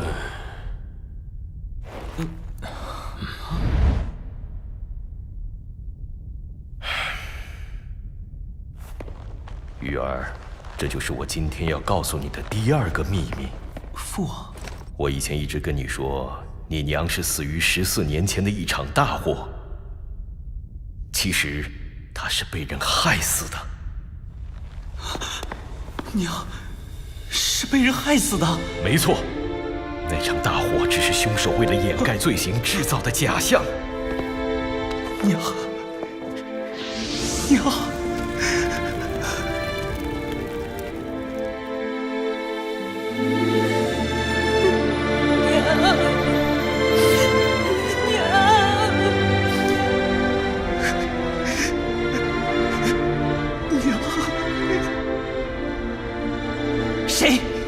谁害死了我娘？到底是谁？当今的楚国皇帝项广，他以为一场大火就能让一切烧得干干净净，但是天不藏奸，当时10岁的风儿就躲在静怡的房间里。那次如果不是风伯伯，我也会死，娘被害的真相就永远不会有人知道了。父王，我要带兵灭楚，为娘亲报仇。带兵？你知道千军万马厮杀是怎样的场面？没有先天高手的实力是九死一生，哪怕10死无生，我也要。够了！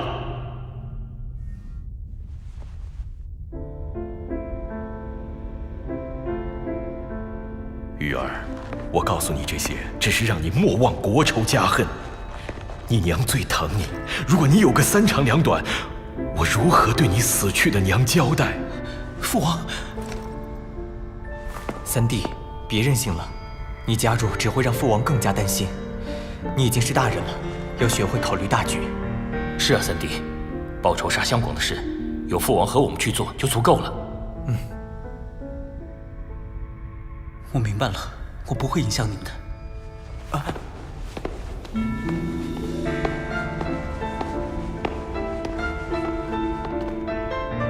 父王、大哥、二哥、徐庶，我娘的仇就拜托你们了，谢谢。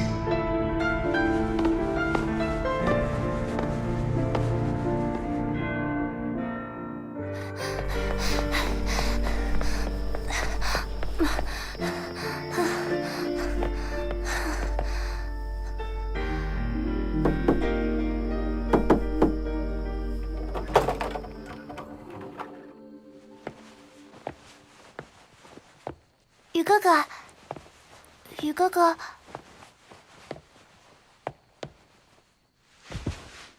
雨哥哥，雨哥哥，是你啊，小鹿。我听连爷爷说你回来了，出什么事儿了吗？没有。你骗人！你以前回来都不是这个样子的，能告诉我吗？也跟你说了没有。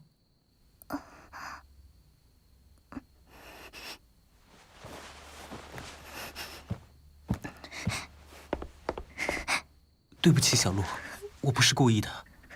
我现在心很乱，我想一个人待会儿，行吗？谢谢。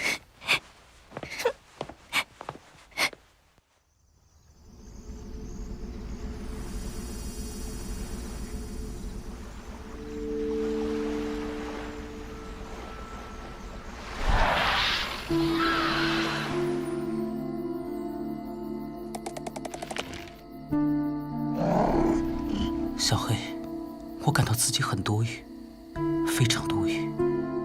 对于父王，我或许真的是一个累赘吧。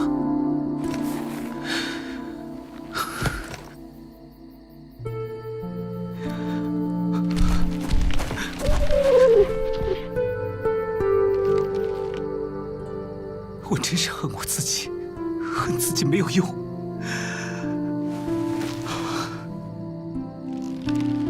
什么时候才能达到先天境界呢？3年、5年？不管怎样，父王、大哥、二哥一直在努力，我就更要加倍。我是绝不会放弃的。啊，那是什么？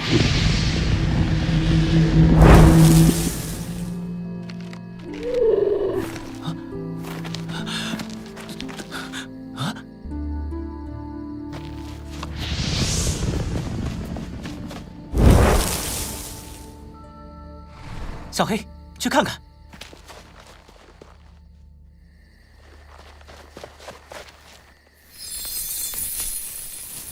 啊？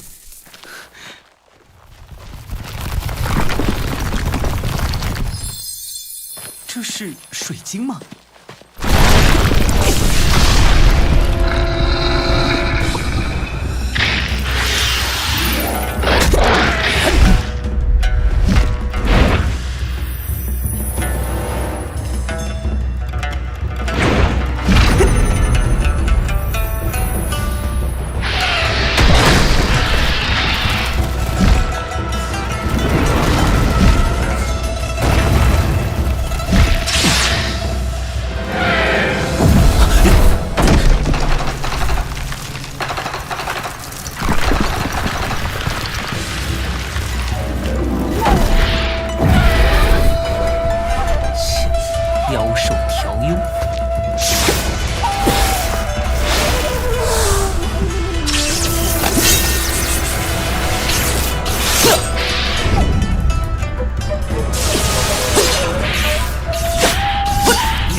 小黑，看来没你的帮助，还真搞不定啊！连妖兽都在抢，这肯定是一件宝贝啊！到底是什么呀？哎呀，不管了，既然是像流星一样飞来的，又是眼泪的模样，就叫流星泪吧。咦，哪儿去了？见鬼了！难道这流星泪钻进了我的身体里？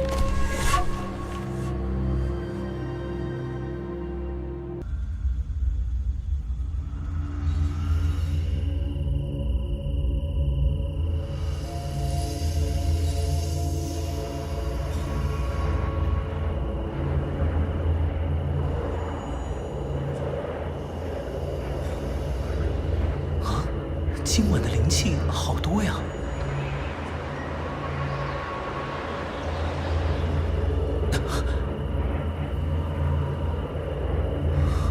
灵气实质化，可这不是只有上仙才能达到的境界吗？为什么？难道是那颗流星泪？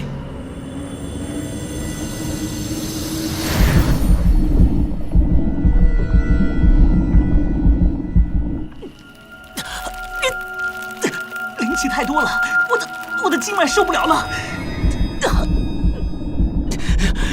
原来吸收太多灵气也不是什么好事啊！老天，你这是要我经脉尽碎而死吗？不好，经脉破裂了！我要死了吗？我终究是一个没用的儿子，最终还是一点都没帮上父王。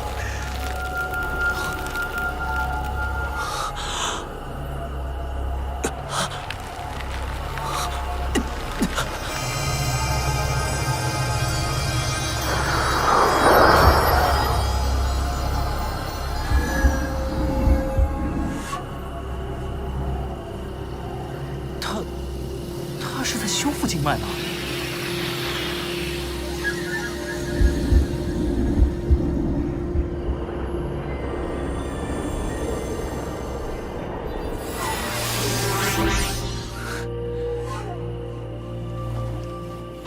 看来我的担心都是多余的。这流星泪原来是助力修炼的至宝啊！就刚才这一会儿，我吸收的灵气比之前多10倍都不止。真是天助我也！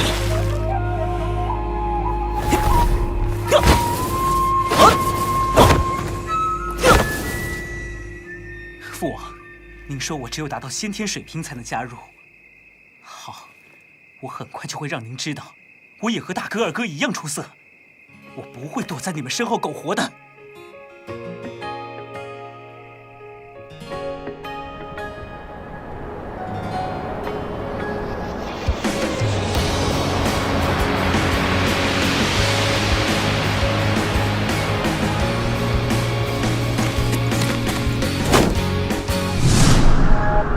微风拂面走走停停，这里是否有想要的风景？跌跌撞撞回望，水流再也不是阻力。那时的你充满了希冀，寻找一片天地，那里充满自由。那里有你想要飞翔的憧憬，继续走吧，追寻梦不会停息。我在天空里，被阳光包围的心情。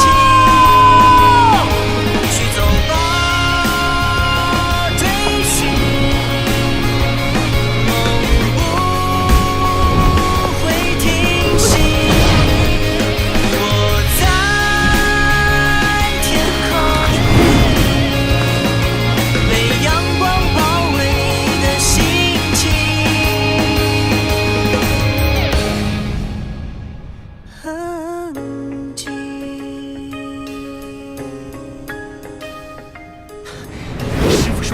30年才能成为外功高手。可是有了流星泪，才半年我就达到了后天极限，现在离先天境界就只有1步之遥了。小黑，你是要和我比赛吗？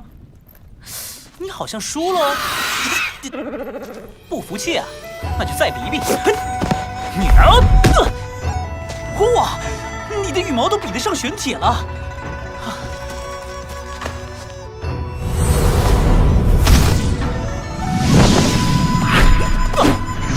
看谁快！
这是什么？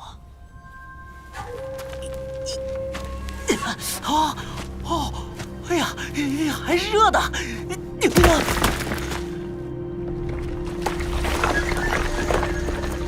哇，这家伙居然还没死，命挺硬啊！哇，好重啊！哎呀！哎呀！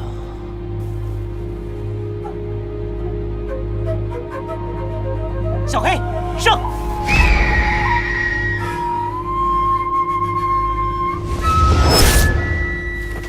小黑的鹰爪比玄铁还要坚硬，于长剑都比不上，连他也无法撕裂。这石头的坚硬程度绝对比得上顶级矿石了。这究竟是什么宝贝啊？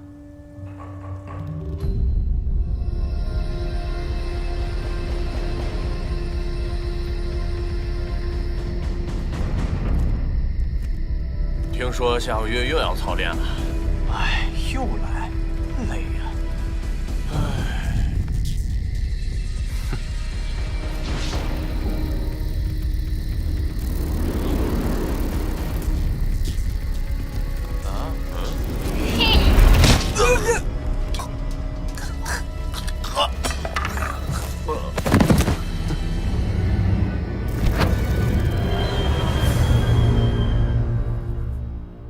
微臣真许奉旨查探东域3郡，现已查明镇东王秦德不但厉兵秣马，广积粮草，而且暗中多召兵20万，恐有异动。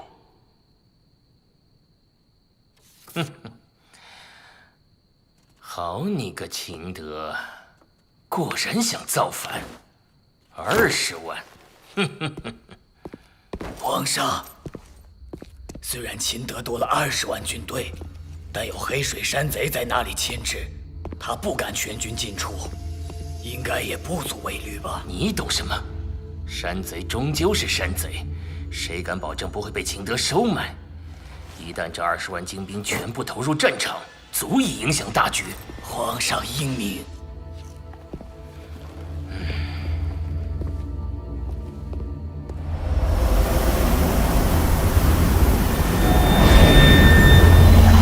启禀皇上，镇北王上官宏有密信上呈。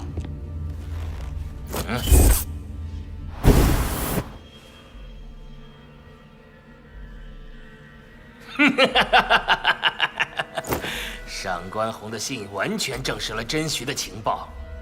秦德这老匹夫竟然想拉着上官叔叔一起造反，哼！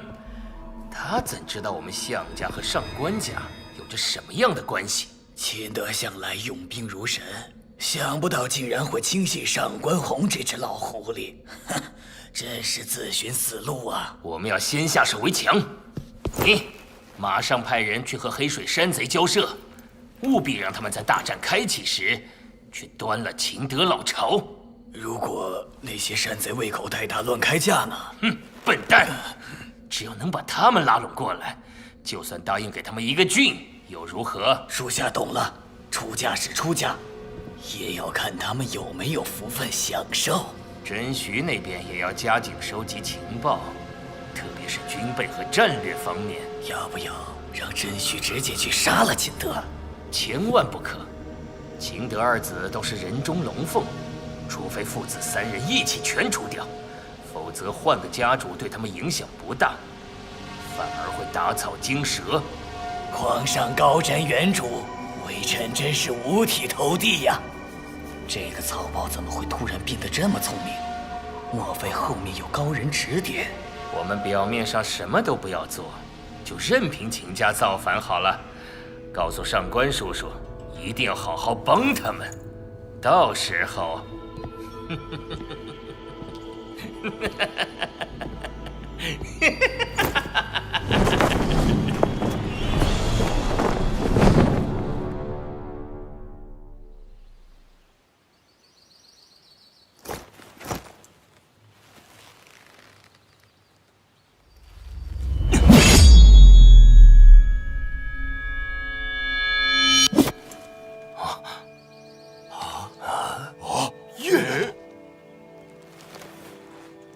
连我的剑都伤不了丝毫，绝对是仙品上级。这么大体量的矿石，至少可以炼成10几把上品仙兵。上了战场，就能提升极大的战力。小雨啊，你想用来打造什么兵器？我还没想好，不过我用1/10就够了，其余的就全交给父王吧。1/10？原本以为只有在无边洪荒中才可能有如此重宝，可三殿下竟然是在东兰山里，实在让人难以置信啊！运气好而已，是大运气，天大的运气！黑先生，您是当代炼器宗师，可否有把握炼制这块石头？并没有因为我这辈子都没见过块头这么大、品质这么高的矿石啊！但无论如何，我都要试一下。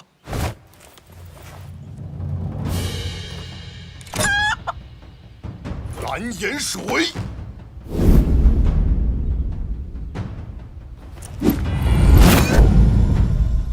哇，很久没有看到师傅这么郑重其事了。是啊，师傅的焚天诀已经达到了极高境界，不知道全力出手会有多厉害。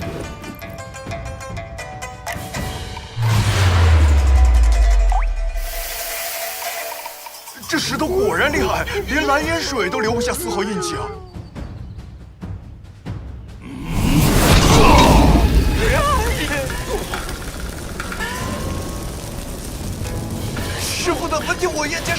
都没有用，怎么可能啊？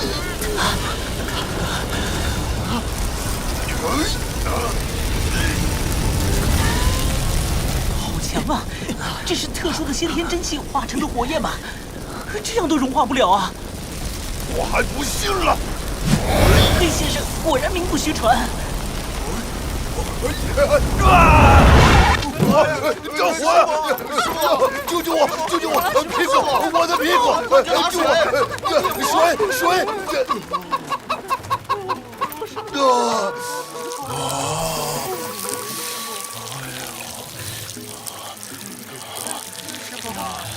没事吧？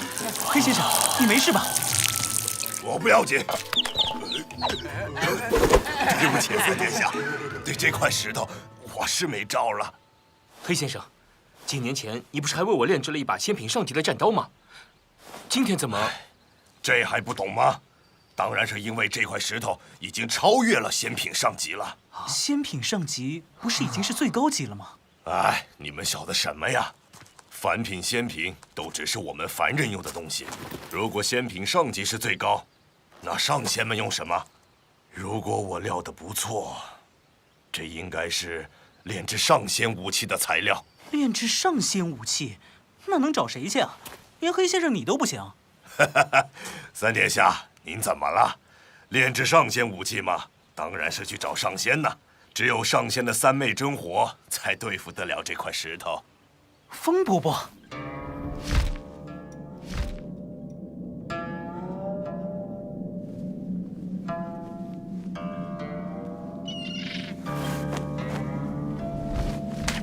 风伯伯，小雨，你怎么有空到我这儿来玩啊？奇怪，看着顶冠应该是鹰中皇者金焰鹰啊，可是羽毛不是金色，也没有护体金焰。风伯伯，你也看不出小黑是什么鸟啊？金焰鹰实力极为强大，刚出生几年就能对付金丹期的修真者。可是这黑鹰却最多只能和先天级别的凡人一比而已，奇怪。风伯伯，你刚才说金丹期的修真者，那是什么呀？听起来好像很厉害的样子。修真者就是上仙呐，金丹期是上仙修炼的一个阶段。你风伯伯我就是一个金丹期的修真者。对了，小雨，你还没告诉我你来这里到底所为何事啊？哦，是我得到了一块火红色的晶石，本想请黑先生炼制上品的仙冰，可是黑先生尽全力也无法融化这块石头，所以……什么？那块晶石现在何处？啊，就在王府里。好，我们现在就走。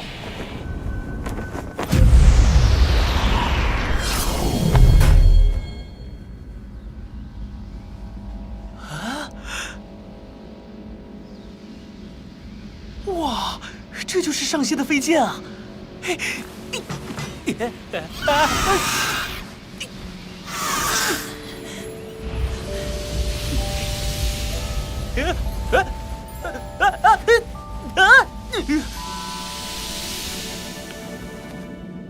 站稳了。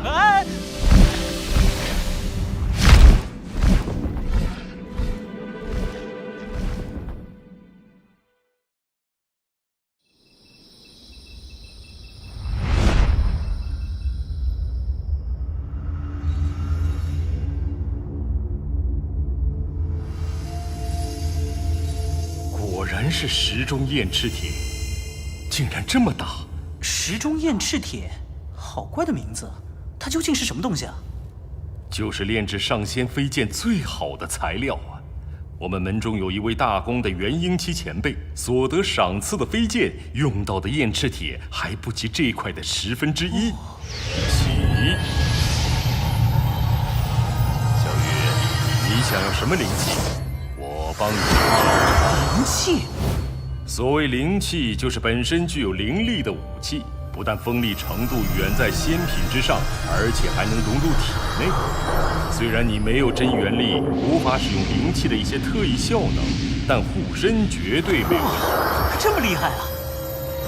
那就请您帮我炼制一把鱼肠剑大小的短剑。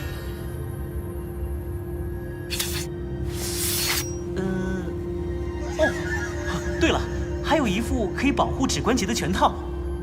就这么点？足够了。外公修炼太过依赖外物并不好，还是给我父王多留点吧，他比我更有用。好，好小子。还有一件事啊，不知道是否可以？风伯伯，您说。就是我也想要一点时钟燕赤铁，只要拳头大小即可。嘿，当然没问题，风伯伯尽管自取。我取了你的燕赤铁，便是欠你一份大恩。你如果还有什么要求，尽管说，风伯伯都会答应你的。什么要求都可以？对，只要我能做到。那就给我说说上仙的世界吧，什么修真者、三昧真火，还有什么金丹期、元婴期，我都快要好奇死了。就这个要求？其实我最想要的是让我的丹田变得可以正常积蓄内力。这2个要求，风伯伯可以选一个。你丹田的事，我可没有任何办法。好吧，那我就和你讲讲修真者的世界。实际上，乾隆大陆所谓的上仙，并不是真的仙人，而只是追求成仙的修真者而已。一个凡人想要成仙，要历经无数的劫难，首先要达到先天境界，这一关便十不存一。而达到先天大成时，将会遇到4、9小天劫。劫？修仙乃是逆天，当然要受到天谴。这一关更是百步搏一，只有渡劫成功，才算正式踏入修真者的行列。可是这4、9小天劫跟之后的2大天劫比起来，还只能算是小打小闹。还有天劫啊？当然，修真阶段共分为金丹期、元婴期、洞虚期、空明期、渡劫期和大成期6个境界。每个境界还要分前、中、后3期，要历经无穷劫难，才能飞升成为一名真正的仙人。我不过是刚刚踏入修真者的行列而已，却在乾隆大陆被称为上仙，实在汗颜得很。我的天哪，那要修炼多少年啊？一旦进入金丹期，寿命便会长达上千年。元婴期的修真者更是能活5000多岁。可是这时候，6、9天劫就要来了。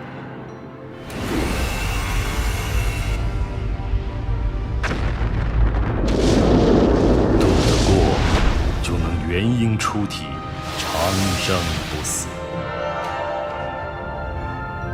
渡不过，便灰飞烟灭。太可怕了！可怕？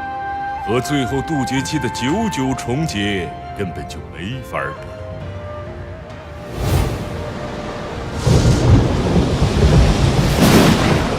那才是世间最极致的大恐怖。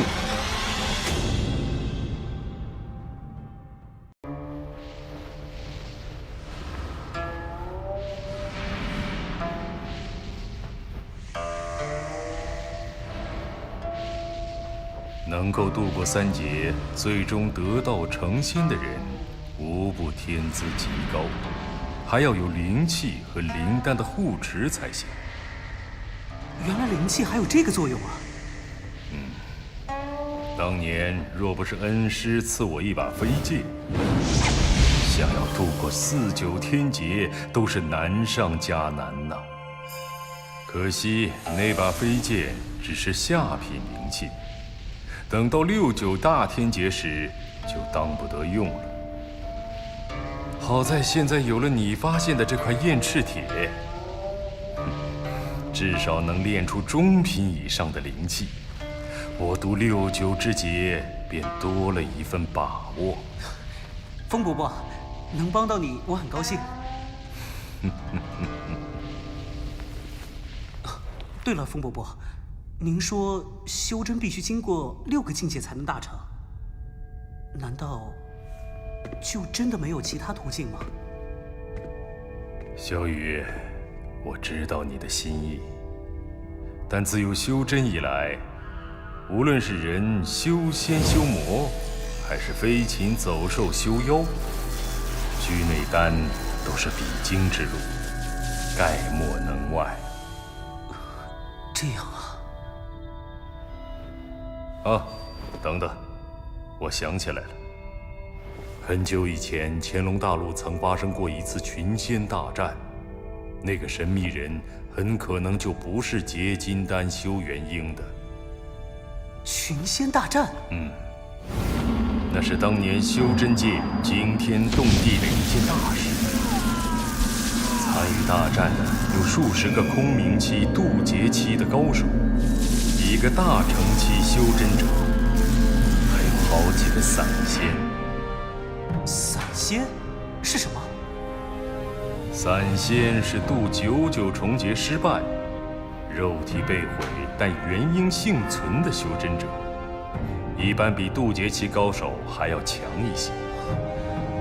我的天啊！1个大成期，数十个空明期、渡劫期，几个散仙，这堆人打起来还不把天给捅漏了？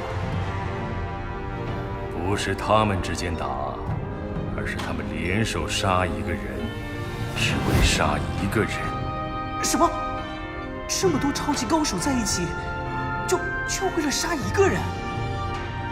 那场大战不知打了有多久，最后那个神秘人发了狂，爆发出一种最炽热的力量，就仿佛太阳一样，这分天灭地的力量，一下子把现场所有的高手全都杀死。那些躲在老远观战的修真者突然看到，那个神秘人，他竟然开始渡劫了，99重劫！天哪！杀了大成期高手，杀了那么多散仙，他竟然还没有渡劫！这个神秘人没有渡过劫就能强到这种程度，是不是说明他修真的方法和别人不同呢？没错，无数的前辈都和你一样想法。那个神秘人虽然也是修真者，但绝对不是修魔修仙，也不是修妖，而是属于一种新的类型。单单从他体内爆发出的太阳一般的力量，就不是正常修真者所能有的。就算大成期，也远远不行。那后来呢？他渡过99重劫了吗？也许是之前的大战消耗了太多的真元，当第9次天雷轰下，神秘人终于没能扛住。不过在死之前，他聚集最后的能量，留下了3幅图，并向整个乾隆大陆说出了一段话：纵横寰宇无限，体验宇宙演变，奈何天不助。这个大陆的人听着，星辰之变，骄阳启示终点。今日我传通天3图，汝等自可参悟，福兮祸兮。修真者的世界果然比我想象的还要精彩，御剑遨游9天，不断挑战极限，绝天斗地，将生死置之度外，这样的生活才叫痛快。虽然我天生不能修内力，但又如何？那个神秘人的故事证明一定还有其他的修真之路。风伯伯炼制灵气还需要几天功夫，我就用这几天也来挑战一下极限，看能不能跨过那一步，从外功进入先天境界。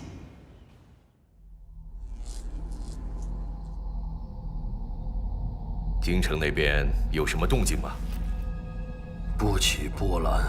哼，那便是有问题了。属下也觉得，真徐到东郡这么长时间，多少能打听出点东西。向广也不是能沉得住气的人。向广不是，但他身后那人是。报，王府有密信传到。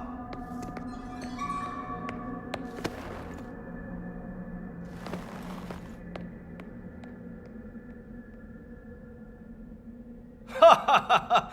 真是天助我也！玉儿这次可是立了大功，回去一定要好好奖励他。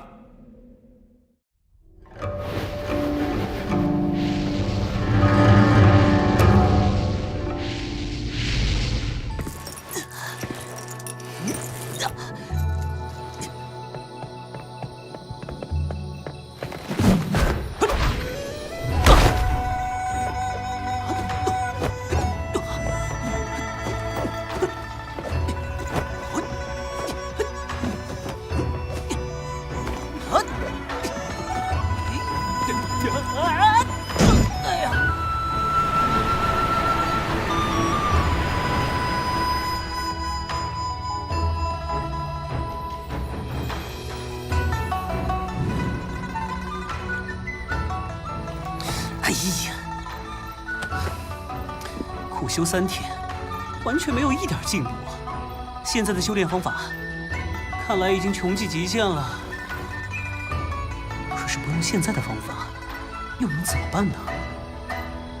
内功修炼，从后天到先天，有各种前辈的经验可以借鉴，但从外功突破，却是旷古未有之事，实在是漫无方向啊！对呀，既然无法借鉴外功经验，那就向内功修炼者取经好了，何必画地为牢呢？哎呀，真是笨啊！快想想，林爷爷说内功达到先天境界是怎么做来着？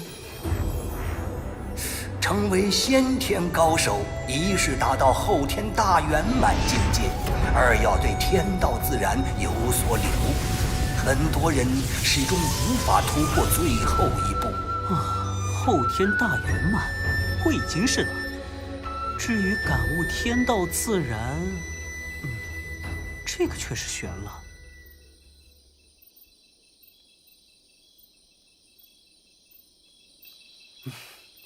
反正多想无益，我就直接来感受一下好了。这自然到底为何物？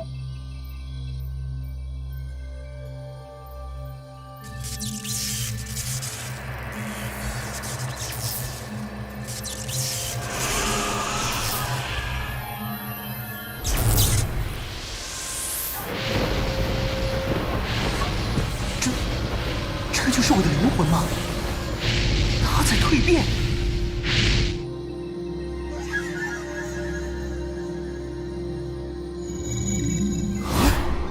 这是什么？啊！我的目力怎么一下增强了这么多呀？是幻觉吗？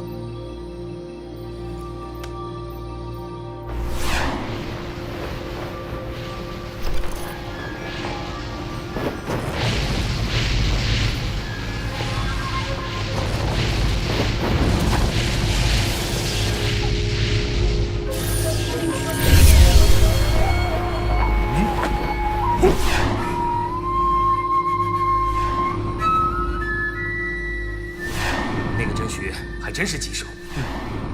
此人确实是个收集情报的天才。这是大哥二哥的声音。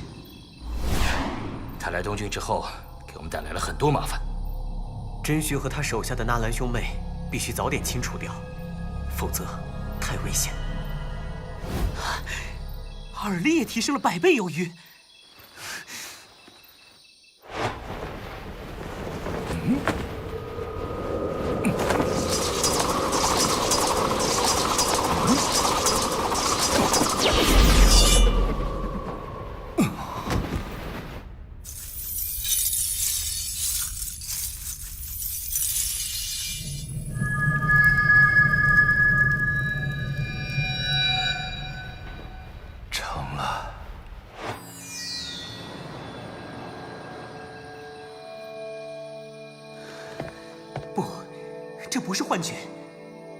绝不是正常的感官，倒像是传说中的先天灵石啊！对风的感受也比以前清晰了数倍。难道在流星泪的帮助下，我已经突破了后天到新天的门槛？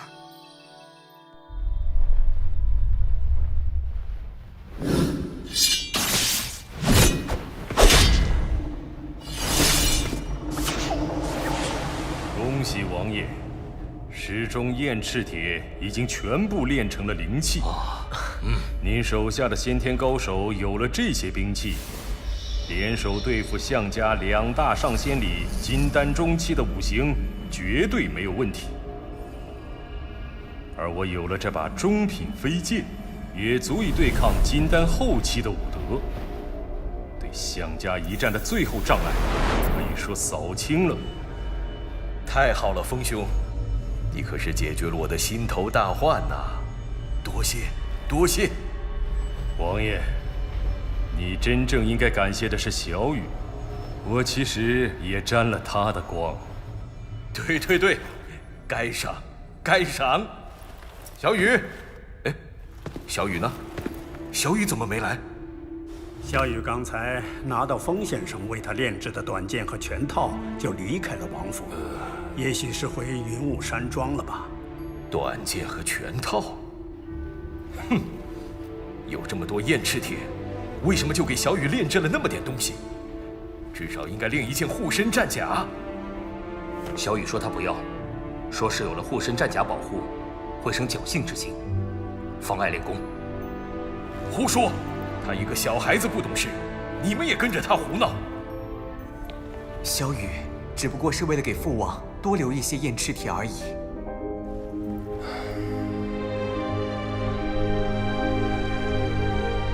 小雨，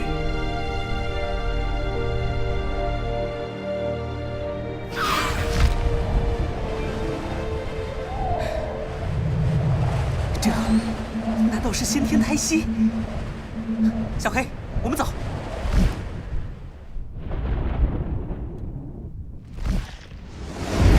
这就是高空的感。糟了，这里的温度和氧气。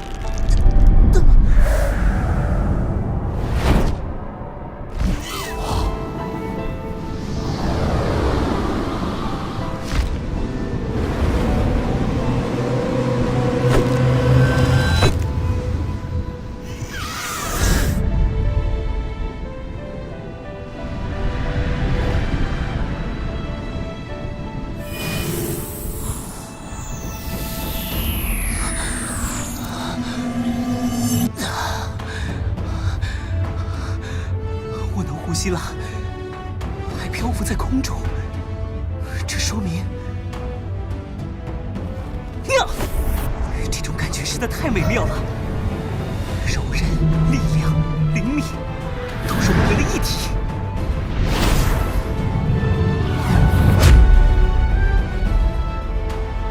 我终于跨过了那道界限，我秦羽终于成为了一名先天高手。看见了吗？你们都看见了吗？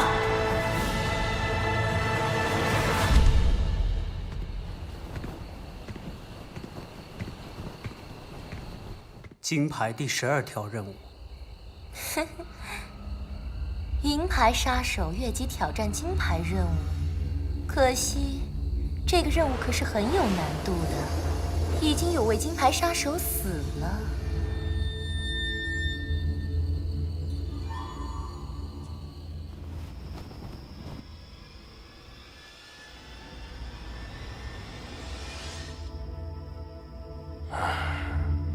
这块通天图我看了半年都没有任何结果，还是给皇上吧。再拖下去，估计要龙颜大怒。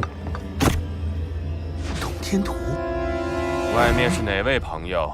深更半夜来此，所谓何事？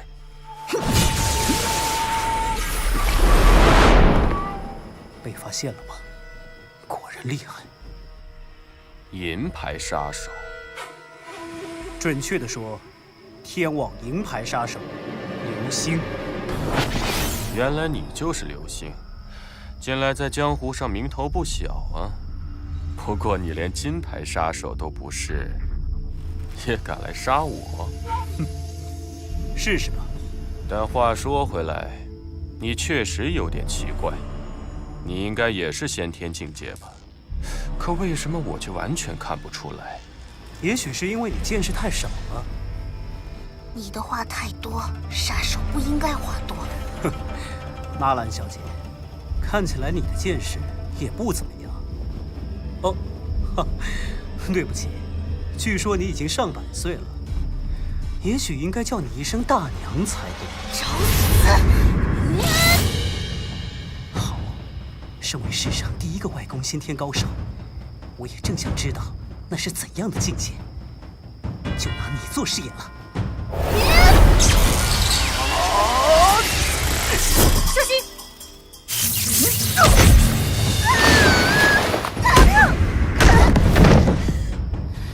这家伙是怪物吗？力量太强了。左右不过是莽牛剑一类专注力量的心法。小弟小妹，你们一起上。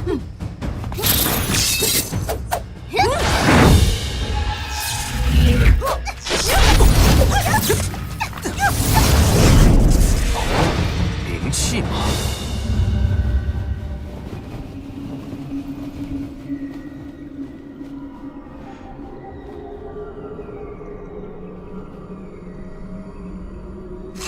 滴血认主后，灵气便能收入你的体内，藏用随心。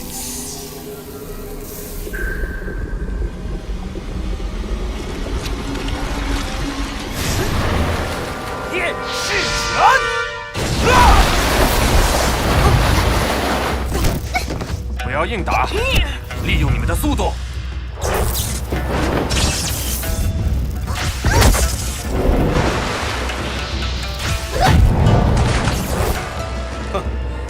原来所谓的内功先天高手，也不过如此。不对劲，这家伙的实力就是在金牌杀手中也绝对能排在前列。我们上当了！退，快退！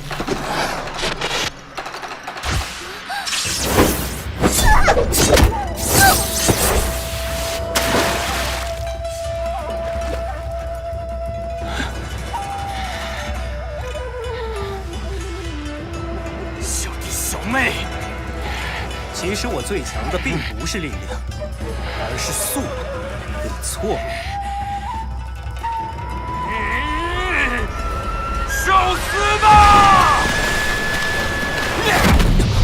好强！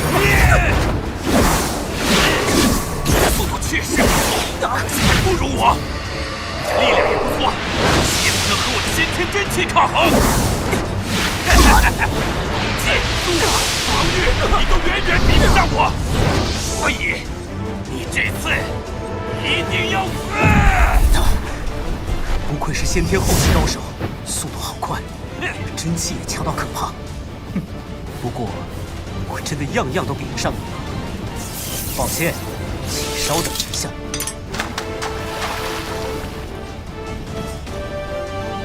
看来我确实要重估一下你了。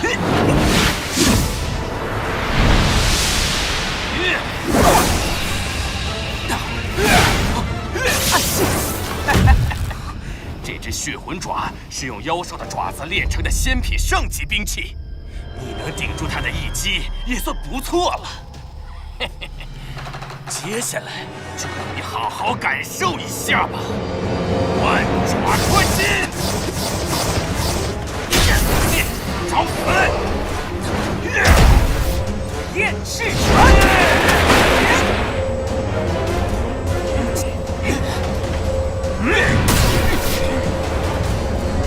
小子，以为这样我就杀不了你了吗？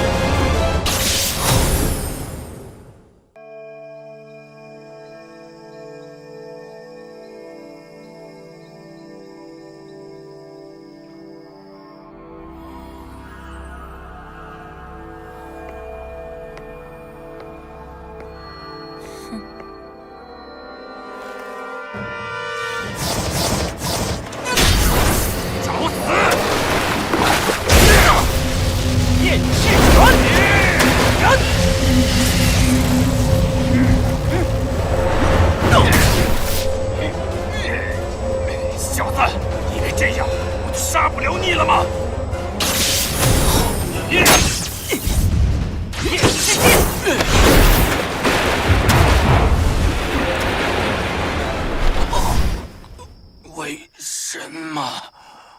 因为这是中品灵气，不是你的护体罡气能抵挡的。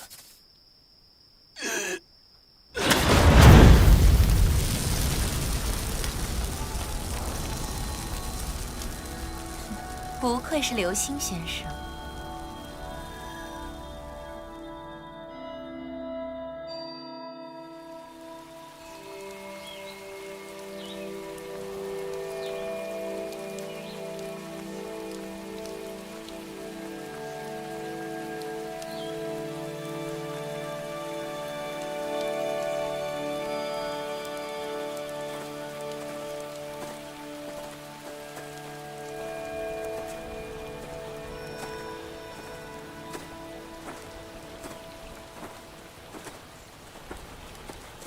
禀报首领，甄须已死。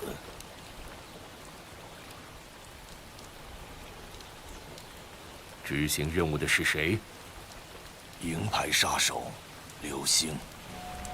银牌杀手，现在已升任金牌了，虽然也受了重伤。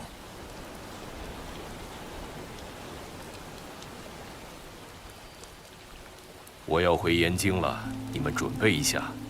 是。玉儿出去这么长时间了，怎么一点消息都没有？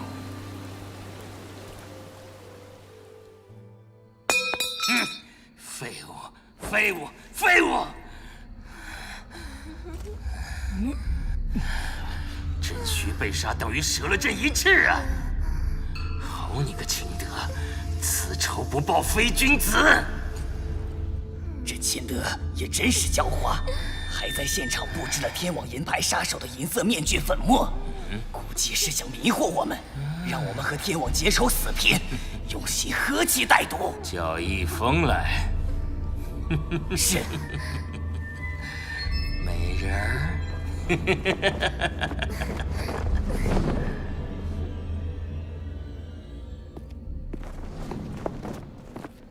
御龙军统领易峰，奉旨叩见陛下。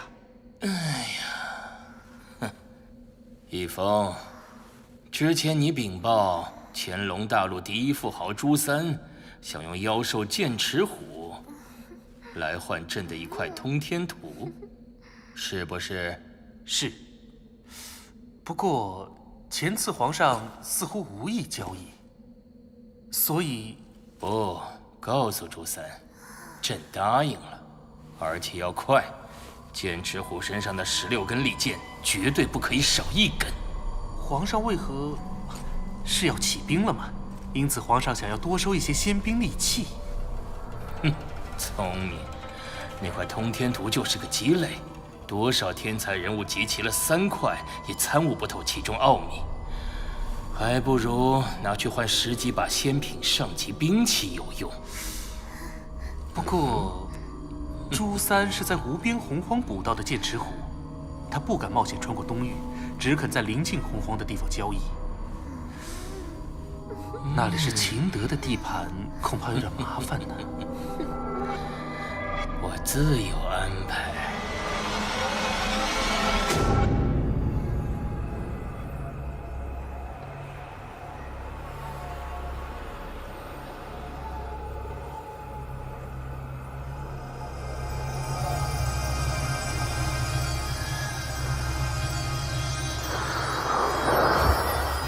流星泪果然是修复身体的无上至宝，这么重的伤，才几天就完全好了。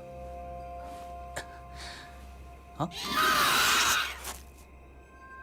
哼，不用你提醒我，这2天我虽然在养伤，但脑子里一直都在琢磨那通天图呢。不过完全参不透这些图是什么意思呢？不像是什么内功修行法，只是一些怪异的动作而已。难道模仿这些动作就行了？切，这么简单的话，乾隆大陆岂不是人人都会了？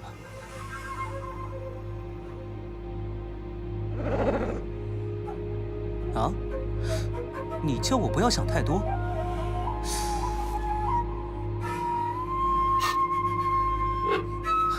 好吧，信你一次。反正试试也没有坏处。哦，呀，嗯，嘿，呀，嘿，呀，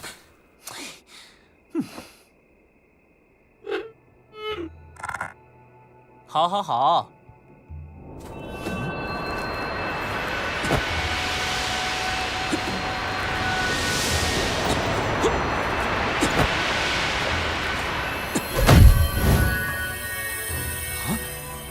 这几道灵气是怎么回事？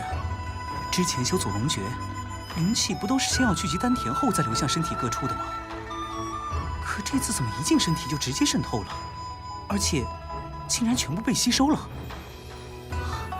难道这就是通天图的奥秘所在？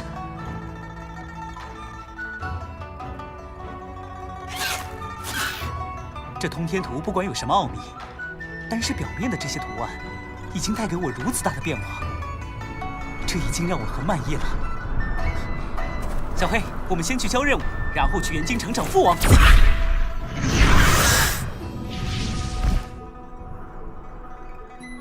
小黑，你难道忘了吗？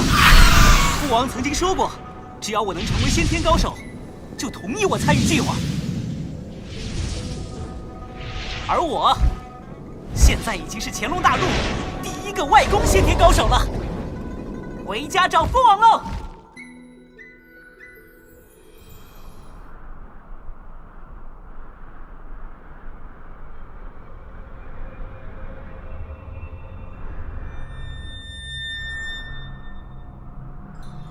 来了。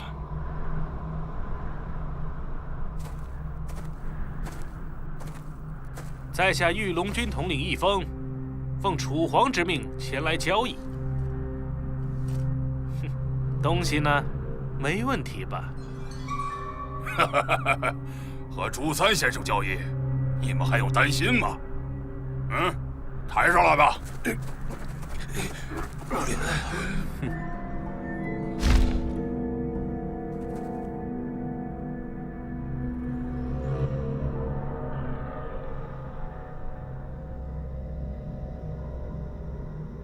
妖兽果然是妖兽，我们的货你也验一下吧。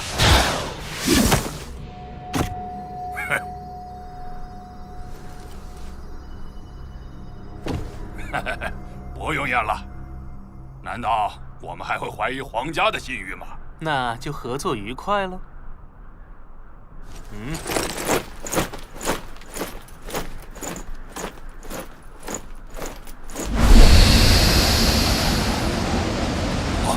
不好，烟雾有毒！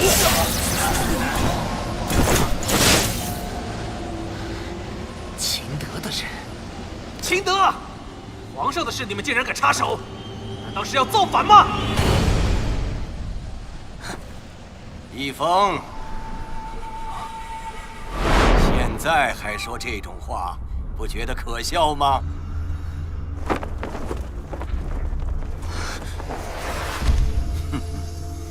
何况你们马上就要死了，相光抓不到把柄的，放心。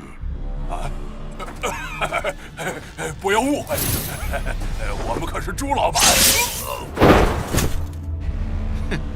果然有点实力，不过就凭你们三人就要在玉龙军手上抢东西，未免也太高估自己了。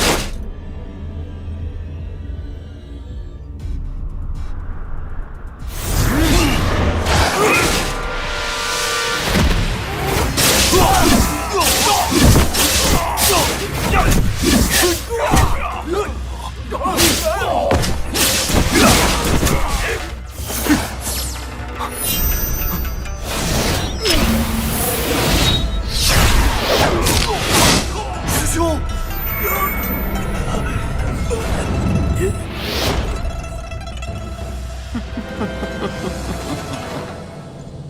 父亲大人，是你，青羽。莲颜，风采不减当年呐！我出手稍慢了点儿，你就连杀了我几个高手，好讨厌呐！自从上一战之后，已经160年没见了吧？居然记得这么清楚，那你应该也记得当初你有多弱了吧？一个男人连自己的女儿、妻子都保护不了，要不是镇东王这厮多管闲事，连你自己都死翘翘了。不过这次你再也跑不了了。跑？我为什么跑？找了你100多年，等的就是这一天。太好了，和我想到一块儿去了呢。你杀掉其他人，易清与我来对付。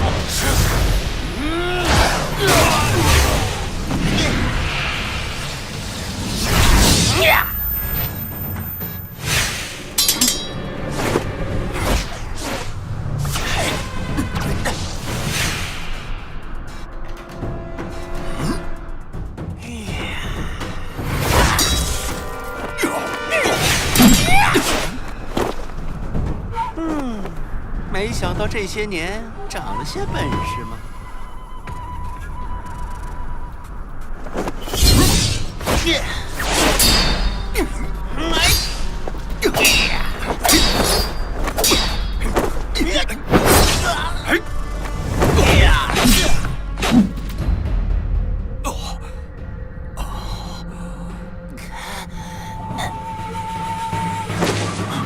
父亲大人，不用管我，快搞定你的事。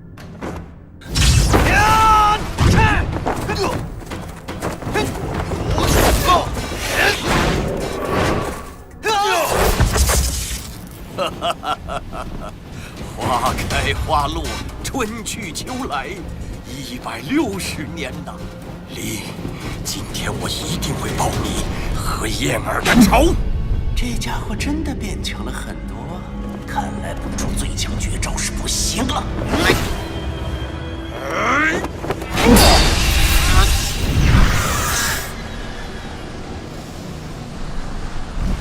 好强的真气啊！而且，为什么感觉好熟悉？小黑，快下去看看！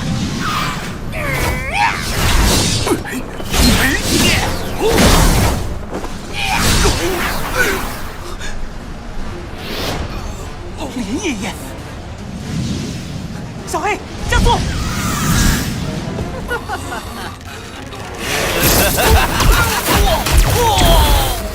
万箭穿心！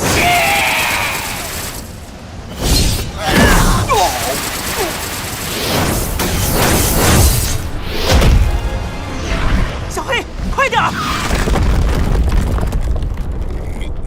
怎么会？不可能！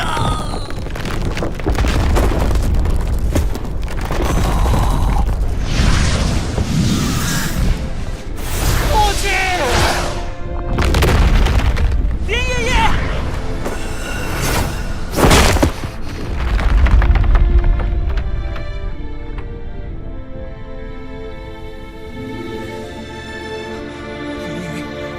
林爷爷，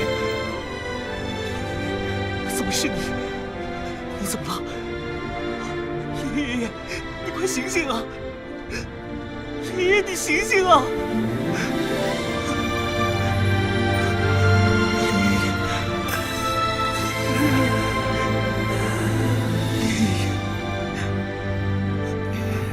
是你呀，小雨。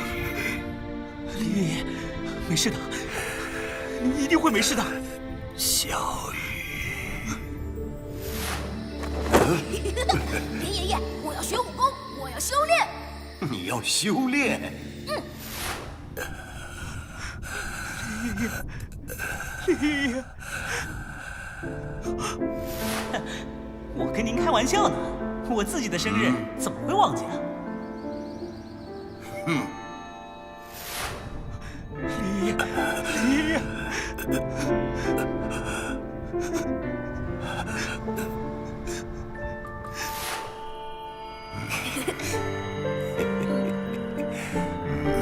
林爷爷，没事的。我马上带你回王府。林爷爷。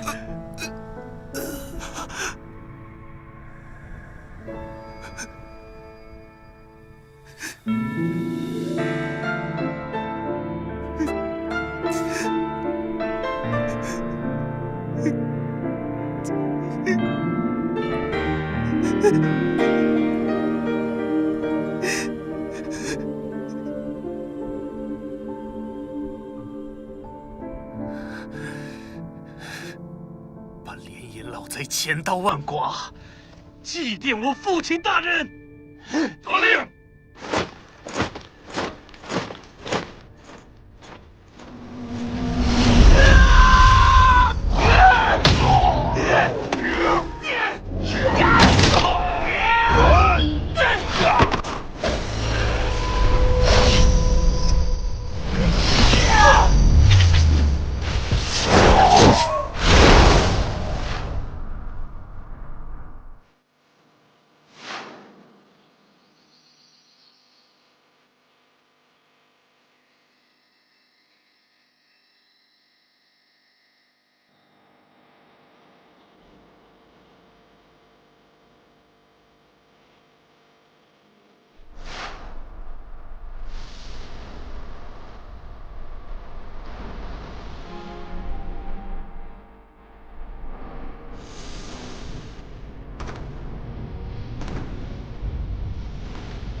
平静一段时间，这段时间不要让人来打搅我，就给我这段时间，可以吗？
可以了，青羽，可以了。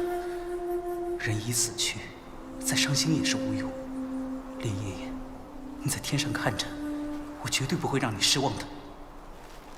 好了，练功。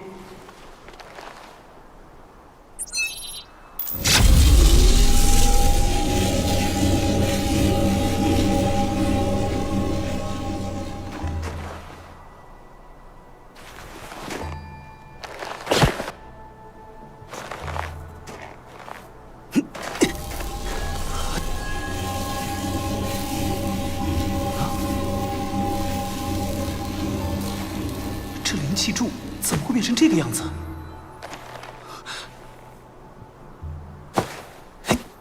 而且远比我之前吸纳的灵气更精粹。不，这绝对和以前不一样。到底发生了什么事？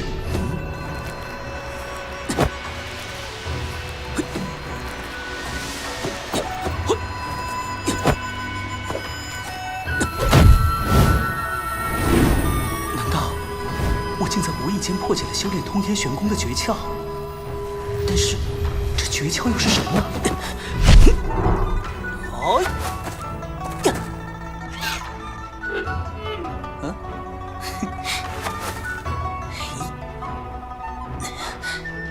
呀！哦，原来如此，诀窍就在速度的快慢之间。练习通天玄功并不是越快越好，而应该有动静变化。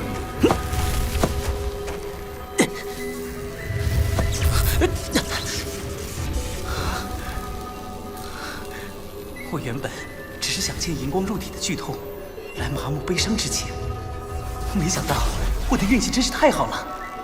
不，这不是运气，这一定是莲爷爷在冥冥中的保佑。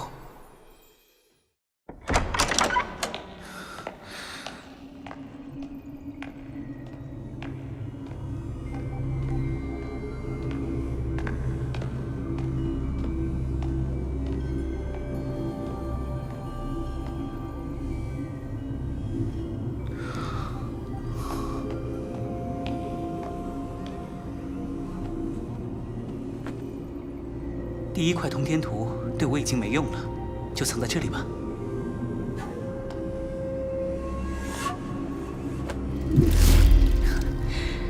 等父王发现这块通天图，不知哪年哪月了，绝不会怀疑到是我以天网流星的身份从真徐那儿夺来的。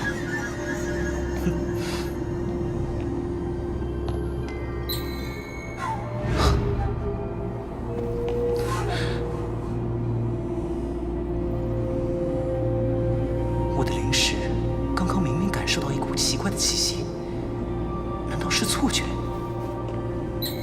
不对，就在左后方。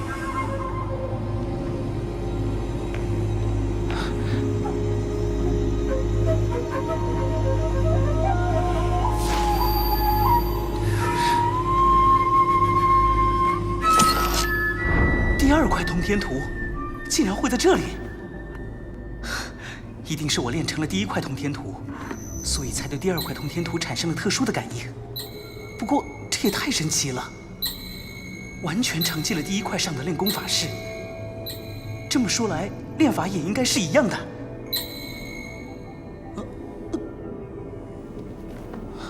怎么回事？通天图明明在我手上，但为什么铁盒中还有气息存在？难道……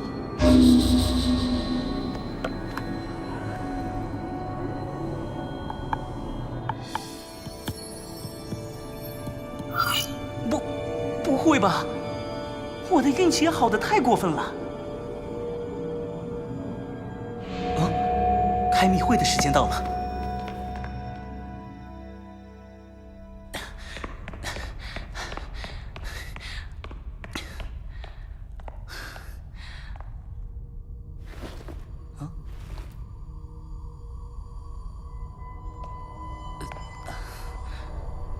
如此紧急将大家召集来此，是有一件十分重要的事情。不过此事是好是坏，我也是难以说清。之前在我闭关中，突然预感到我的4九天劫就快要来了。我也知道这实在不是时候，但天意如此，又当奈何。当然，从好的方面说，这是所有修道之人梦寐以求的机会。而且一旦成功，我方又多了一个修真者，翻出大计也就更有把握了。不过更有可能是坏结局，我渡劫失败，灰飞烟灭。父王，风儿、正儿、雨儿，你们都已经是男子汉大丈夫了，怎么还这样经不住事？既然老天要考验我，那便来好了，怕什么？男人必须勇于面对，可以死，但不可以逃避。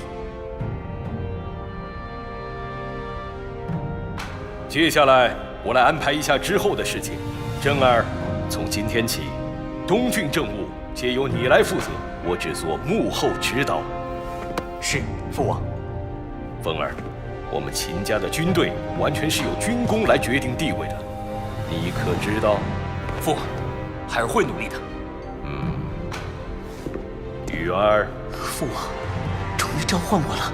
玉儿，我不对你做任何要求，你想干什么便干什么。父王只送你一句话：我们秦家的男儿，从来认为对的就去做，勿要畏首畏尾，畏惧死亡。我记住了，父王。军政大事既已定，你们几个到时就和风先生一起保护我去洪荒秘境，迎接天劫吧。辛苦各位了。遵命。父王。我也跟你们一起去。不行，你们兄弟3人一个都不许跟去。为什么？2位兄长各有重任，不去是应当的。可是我为什么不能去啊？小雨，保护王爷渡劫的人选，我已和王爷商量好了，有我们在，你就放心吧。放心？这可是我的父王啊，我怎么可能泰然处身事外？雨儿，不要胡闹！你可知道渡劫是件多危险的事吗？危险？难道要畏惧危险？父王，你可还记得刚才你说的话吗？认为对的就去做，秦家男儿勿要畏首畏尾，畏惧死亡。现在这便是我认为对的事。死亡我并不畏惧，我只想和父王在一起。小雨，男子汉不畏死亡，但也不能只凭一腔热血做无谓的牺牲。相光手下高手云集，更可怕的是还有2大上仙。如果他知道了王爷渡劫的消息，一定会派人来的。哼，那又如何？如何？你一个修炼外功的，连先天都不是，拿什么去跟人家拼？你去了不但一点用处都没有，反而会在危险的时候连累大家。哼，先天。对了，父王曾经说过，只要我能达到先天境界，就允许我参与计划。得罪了。3殿下。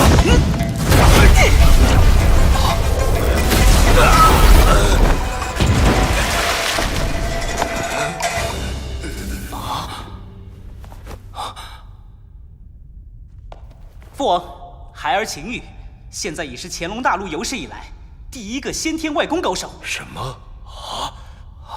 三弟，闻所未闻呢。好强啊！3殿下如果动用中品灵气，属下是否是其对手都难说。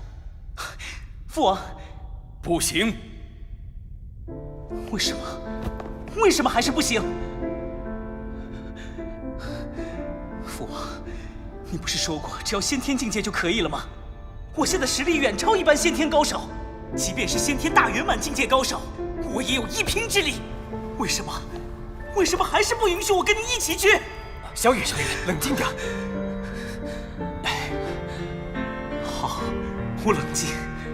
父王，你说，到底是什么原因？如果你说服不了我，无论如何我都不会放弃的。你靠自己的苦练，竟然从外功达到了先天境界，很好，很了不起。但就算是先天大圆满高手，在修真者面前也不堪一击。而项家有2个上仙，这就是我不让你去的原因。现在你明白了吗？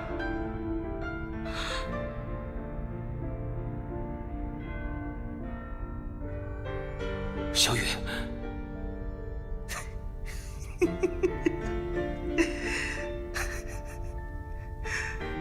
父王，你还记得吗？6岁那年，你突然将我送去了云雾山庄，在那里我孤独极了。唯一能做的事，就是去山顶看天亮，看日落，期盼着父王能够来看我。可是，一次次的希望，又一次次的失望。整整2年，父王你只来过1次。我就想，为什么父王不常来看我呢？是我不听话惹父王生气，还是我太讨人厌了？后来才知道，父王是因为有大事要做，没时间浪费在我这个不成才的儿子身上。于是我就决定修炼成一名高手，这样我就可以帮到父王，就可以经常和父王在一起了。因为我的丹田天生有缺陷，所以只能修炼最苦最累的外功。多少次我已经撑不下去了，但一想到有一天会重新获得父王的关注，我就又站了起来。尤其当父王说，只要我能达到先天境界就能参与计划，我不知道有多兴奋。那时我就发誓，不惜一切，哪怕是生命都要成为先天高手。10年，整整10年，我一直在努力，我终于做到了。于是我赶紧回来，就是想要告诉你这个好消息，就是想要从此留在您的身边。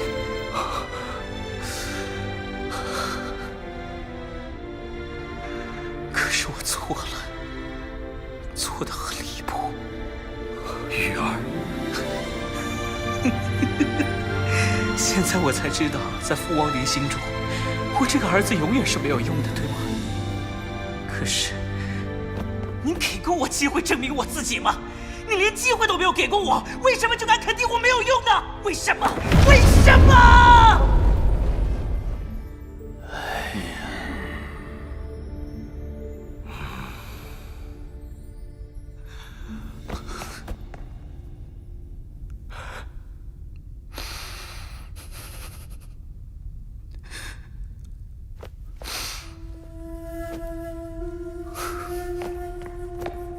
父王，对不起，我失态了。您放心，我不会再来烦您了。玉，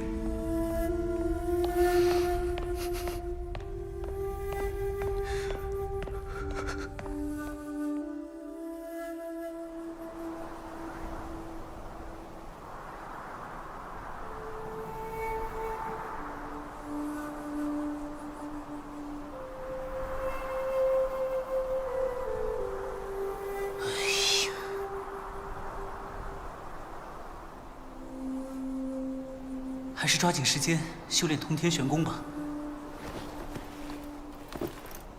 我一定要让自己变得更强。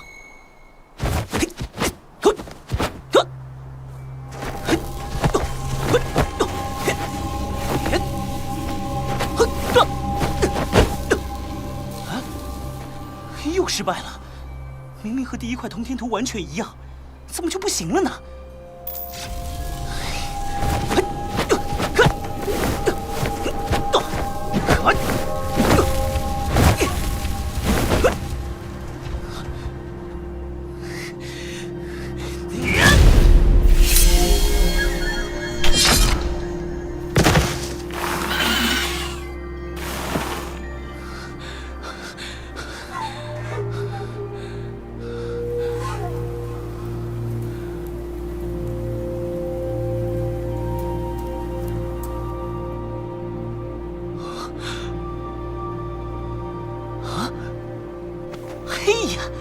我真是笨死了！就算不同通天图的练法一样，但是快慢节奏变化未必也一样啊！哎呀，哼！再试一次，这次是快快慢快慢，再来，快快慢慢慢，快快快慢快快！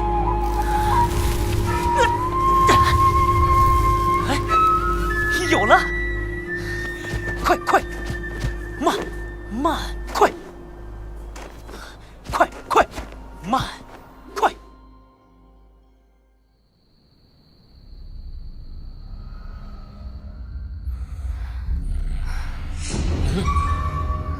是谁？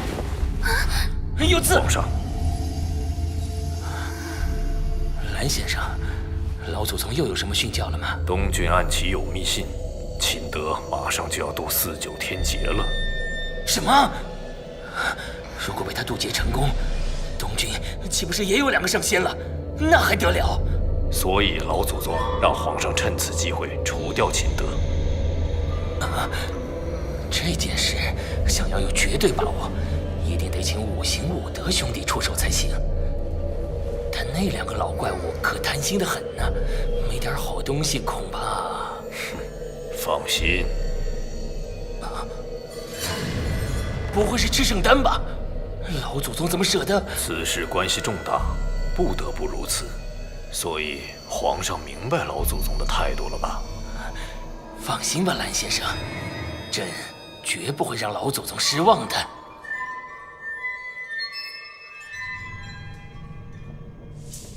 两位上仙，那秦德狼子野心要造反回我楚国万世基业，如果被他渡劫成功，不但对我们项家是祸，对两位也不利呀。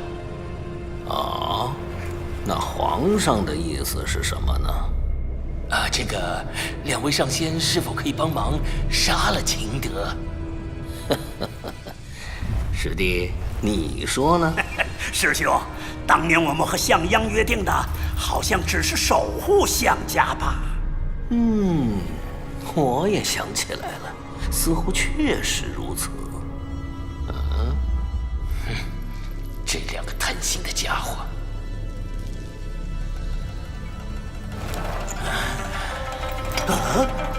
只要两位上仙肯帮忙，这颗赤圣丹不成敬意。皇上，都是自家人，你又何必这么客气呢？是啊，不就是个秦德吗？包在我们师兄弟身上，早就看他不顺眼了。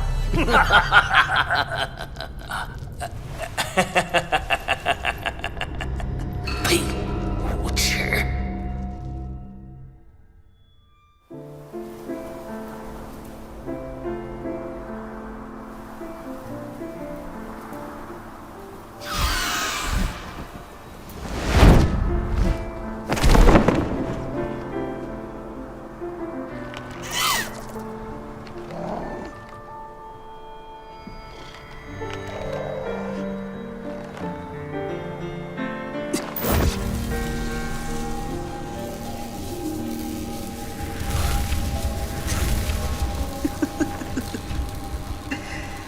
小黑，你看，我历尽千辛万苦，终于练成了通天玄功。可是我却突然发现了一件事情：我练它有什么用呢？我想啊想，想了半天都想不出来。小黑，你说好笑不好笑？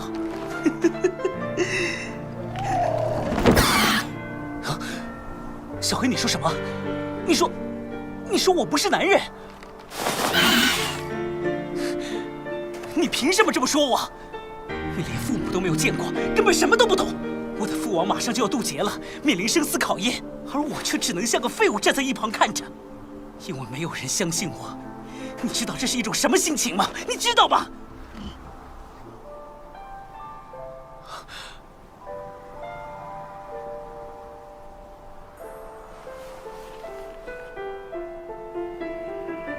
做自己。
多行不义必自毙。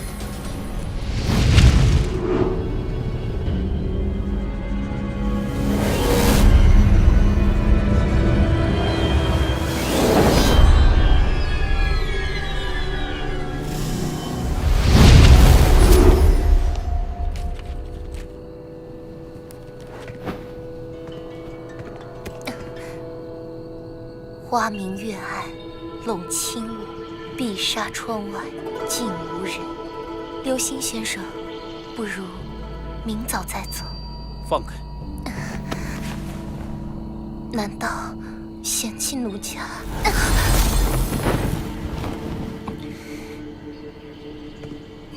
明日天网长老约你一谈。从此无信爱良夜，任他明月下西楼。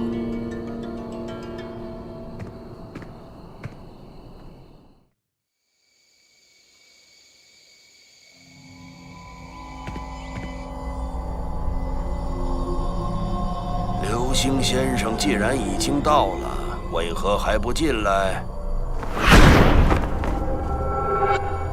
好快的速度，而且没有风声，至少达到了先天大圆满的境界。怪不得3个月内连杀9名先天高手。怎么会是他？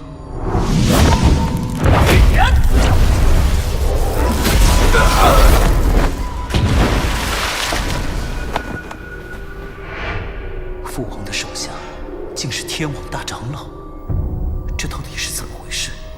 难道流星先生？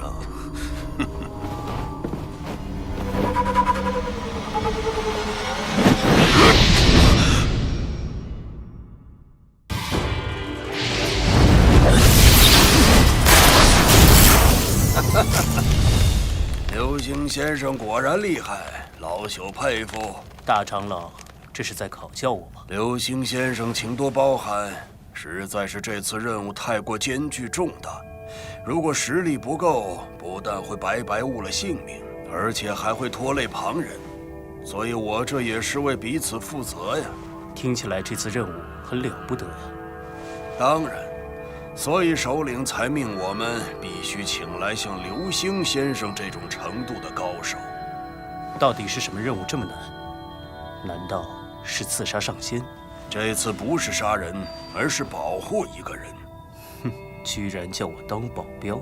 流星先生，请放心，这次不是一般的护卫任务，绝对不会有辱您的身份，而且将以一件仙品上级神兵作为报酬。哦，这倒还有点意思。好吧，你说吧，到底保护谁，又要去哪里？我只能告诉你，你要保护的人叫赢先生，其他的事必须你答应加入才能透露。赢先生，姓赢吗？而且需要这种程度的护卫？难道他是？不可能，哪会这么巧？可是不是父王又是谁呢？天客连剑，天客连剑，是老天爷终于联系我了吗？流星先生，怎么有什么问题吗？没问题，我答应你。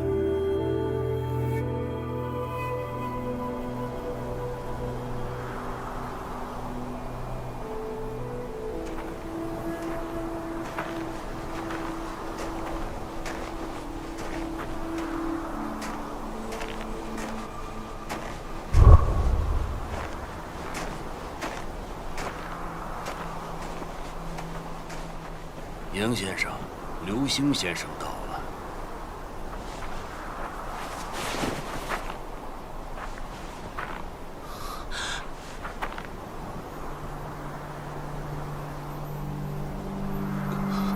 流星先生，久仰大名，幸会。赢先生果然就是父王，而且蓝衣和灰衣既是天网大长老，那父王岂不是天网的首领？原来天网背后竟是我们秦家。赢先生，幸会。我已听过太多关于你的事，所以一定要他们把你请来。这次有劳流星先生了。我既已接受邀请，就会全力保证赢先生的安全。好，爽快，请。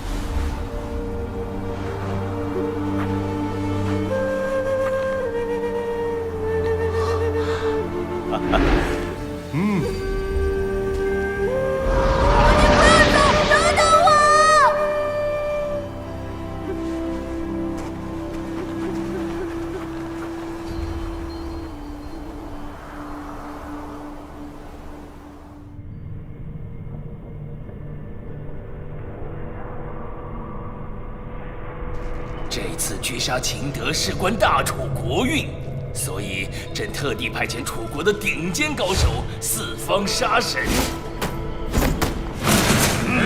来助两位上仙一臂之力。皇上多虑了，2个上仙出马还杀不了1个秦德，岂非笑话？你只要等着收秦德的人头就好了。哎，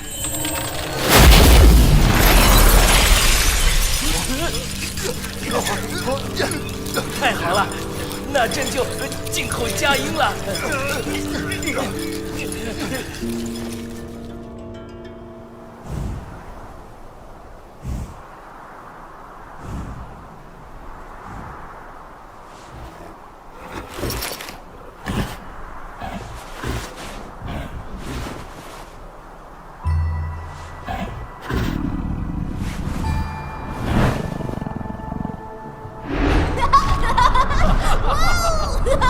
好高啊，父王，好玩呀！出发。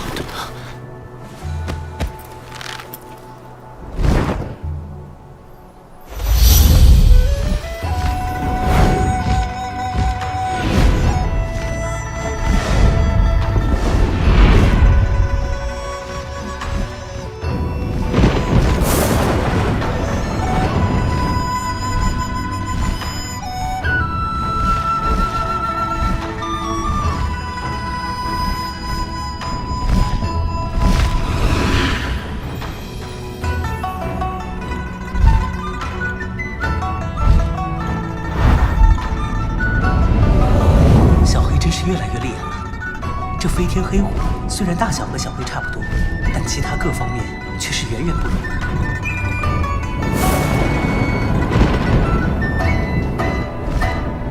前方就是五边洪荒吗？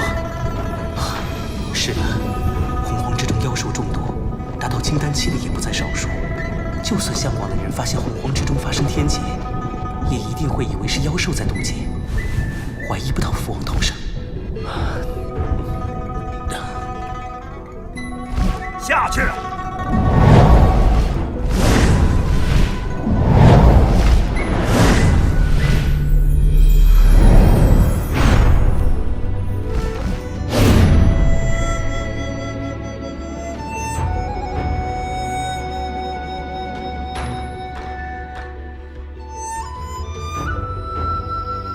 今晚在青石城中歇息，明天大家就要步行进入洪荒了，好好养足精神吧。葛总管，安排一下大家休息。是，营先生。大家随我来。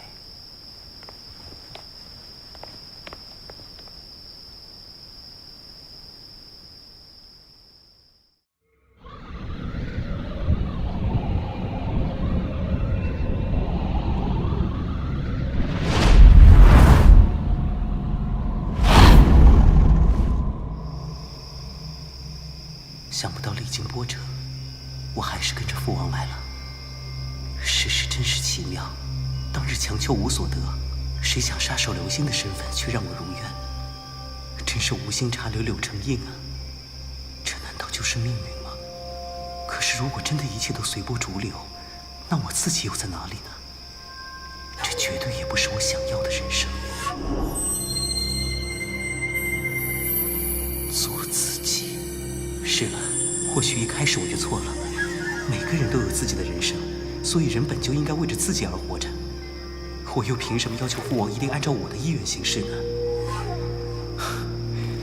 待得父王渡劫过后，我便去追求自己的生活吧。可是，我自己的人生又该是什么呢？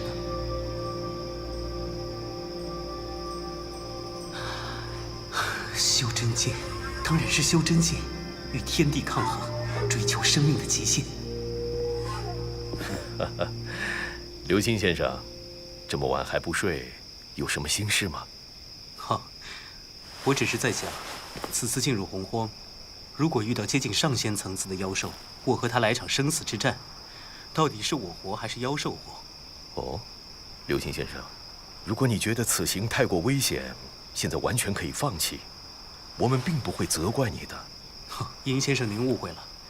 其实我是希望能有此一战。为什么？因为这是印证我苦修成果的最好检验。如果我输了，说明我的天赋不够，那死便死了，也没有什么遗憾的。我能冒昧问一下，你如此苦修，又是为了什么呢？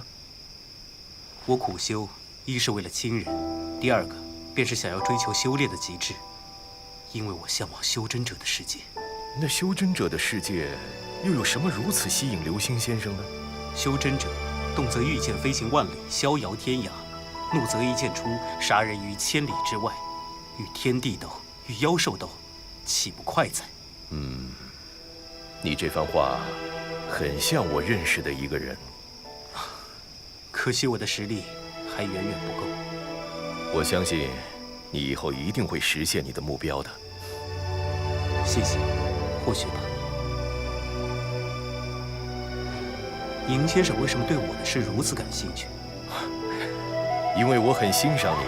欣赏我？不错，打第一面起，不知为何我就对你一见如故，所以很想和你交个朋友，而不仅仅是雇佣关系。并非客套，我也不必客套，真心话。真的已经很晚了，不好意思，我要先回去休息了。是我打搅了先生，先生请便。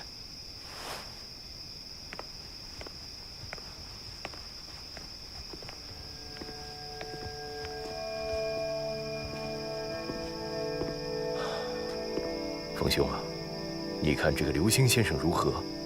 为什么在他身上，我竟然感应到了雨儿的气息？刚才王爷在交谈的时候，我在暗中观察，后来又用灵石探测过他的身体，发现他体内有一种极为特殊的先天真气。小雨是外功高手，不可能有内力。易容术只能改变容貌外形，改变不了内在，所以应该不是一个人。这就好。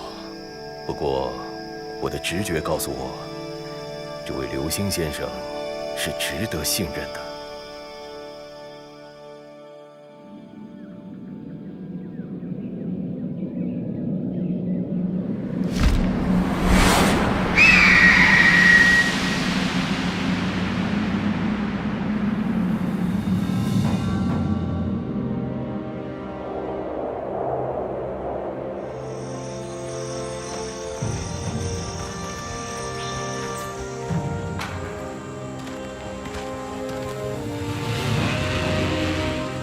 无边洪荒果然是处神奇之地，令人大开眼界。以后有机会，我一定要好好探索一番。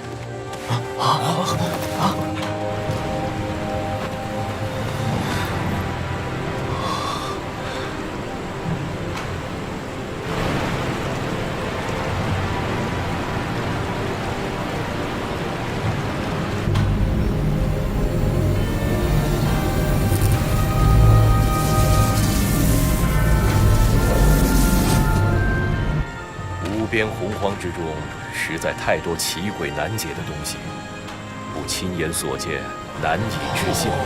真是生也有涯，知也无涯。刘星先生以为然否？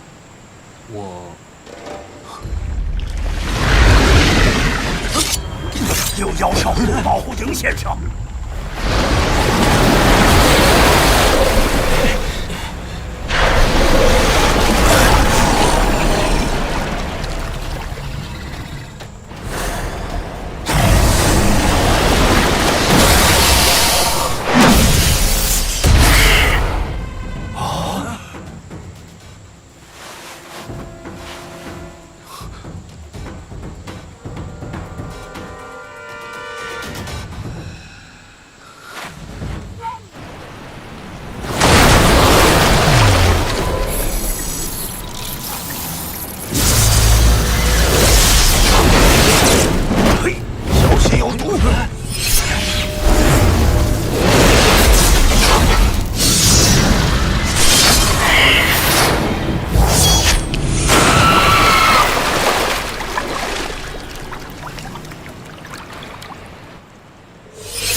快查看一下是否有人受伤。是。洪荒中的妖兽果然好生厉害。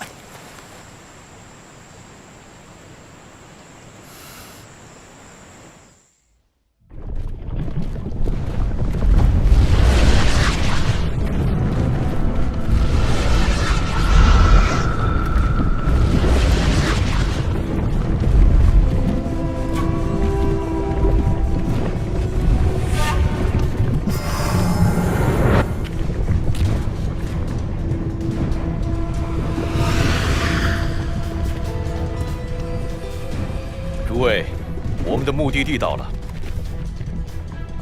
青莲山便是我选定的渡劫之地。宁先生的谋略真是让人佩服，连我们自己人都绝猜不到，竟然会在这里，更不要说敌人。刚才的熔岩瀑布也会自动消除我们路过的痕迹，就更神鬼难测了。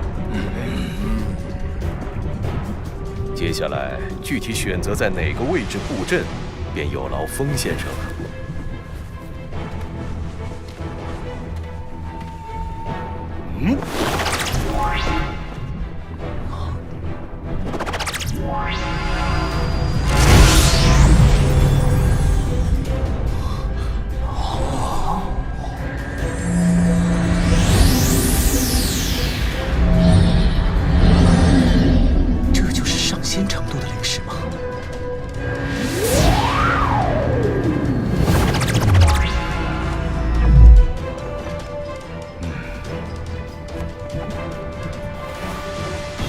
位置确定了，比预想的更为理想。好，请跟我来。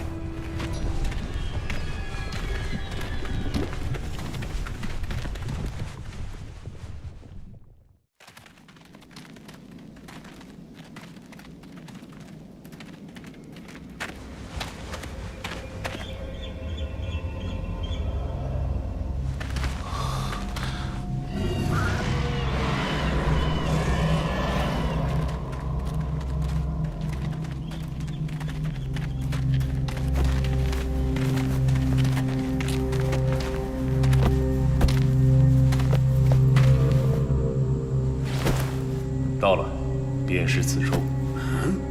山洞。这难道是想借助山体抵挡天雷吗？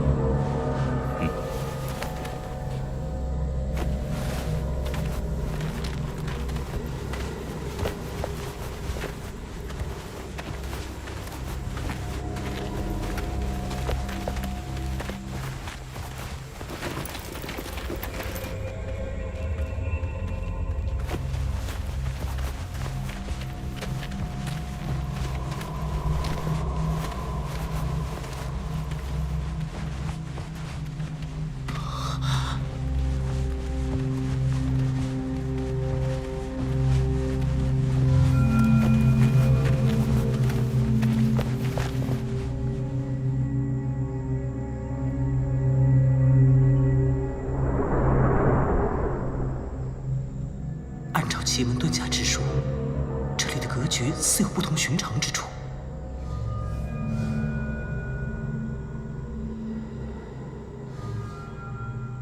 原来里面别有洞天呐！野草丛生，杂花片片，确实不错，不过也算不上太特别。此处暗含八卦之形，实为天然幻阵，不修奇门遁甲者看不出来。待我稍微修整一番，你们就懂了。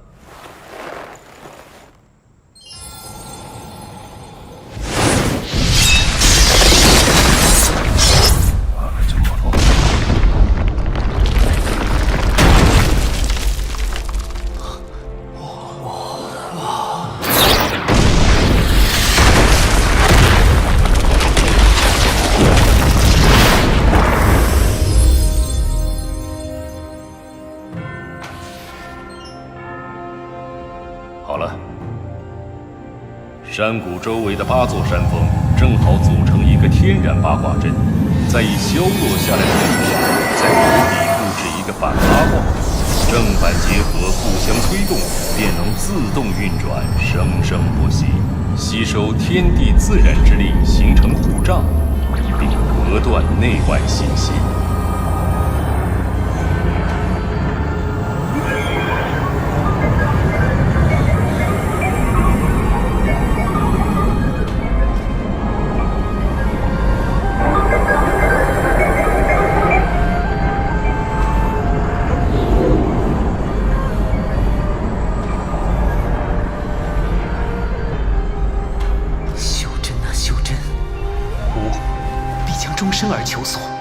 阵势已成，请迎先生入阵。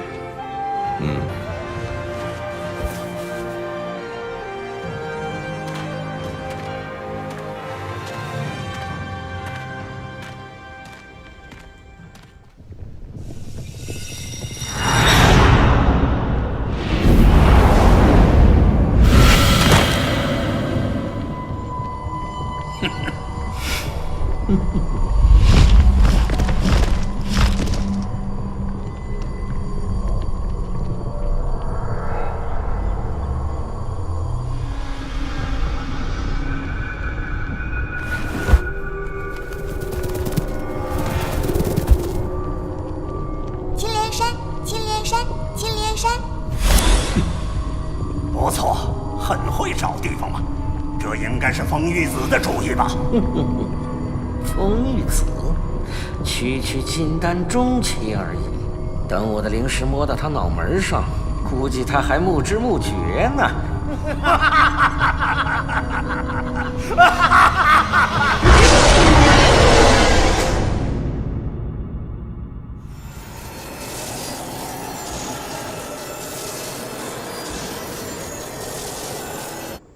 各位听着，今晚迎先生便有可能迎来49天劫。什么？这么快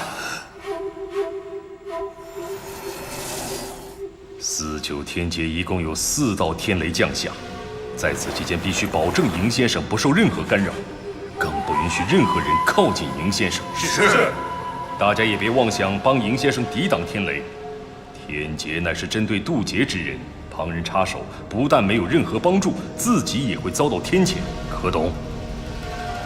还有，万一敌人来袭，我会全力启动此巨型八卦阵势阻挡，到时阵中之人皆会生出幻境，所以，我先在你们身上都布下一个手印，你们就不会再受幻境影响。一定要抓紧时间杀敌。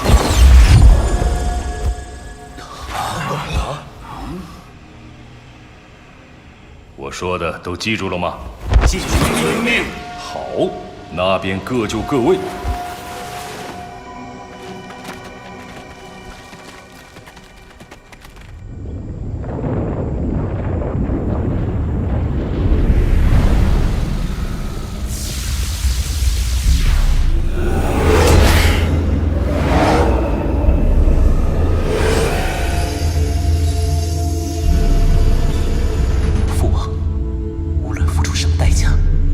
让您受到伤害的，您也一定要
八卦果然够强，单凭反八卦阵的禁制气罩，便可以抵御第1道天雷而不溃散。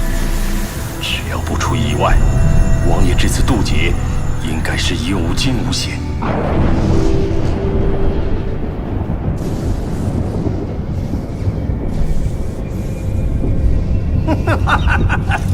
这秦德真是有狗屎运，竟然被他找到了这天然八卦之所，度过了第1道天雷。哼，4、9天劫一共有4道天雷，1道比1道厉害。这第1道不过只是开胃菜而已。两位前辈，我们现在是不是可以出手了？急什么？时机未到。是。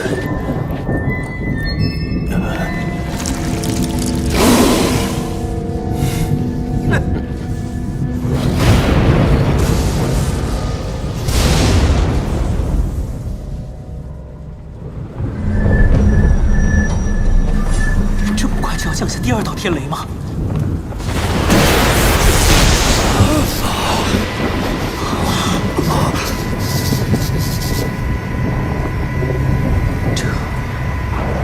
这是祖龙诀的先天罡气，父王竟然已经修炼到了如此境界，反八卦阵有此罡气加持，应该能挡得住第2道天雷了吧？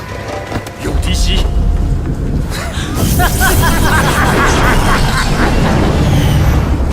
两名修真者。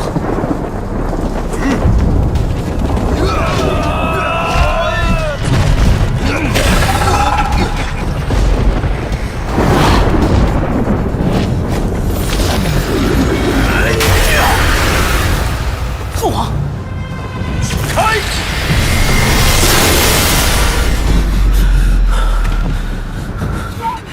八卦阵，父王的护持。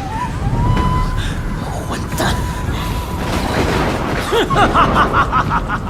秦德老儿的狗屎运还没完吗？前坎艮震，迅离坤兑，修生伤度，青死金开。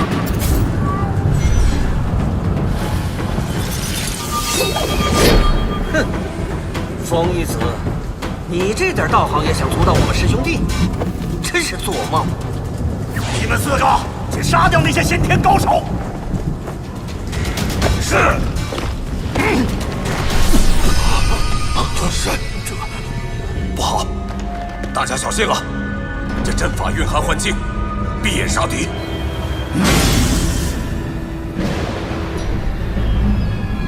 这阵法只能暂时困住先天级别的高手，对方有2个修真者，无法破阵，必须速战速决。师弟，动手！阁老，依计行事。是。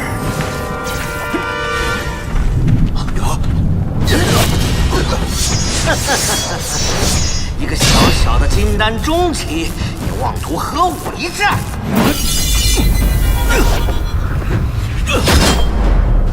风玉子，你竟然派几个先天高手来对付我，真是欺人太甚！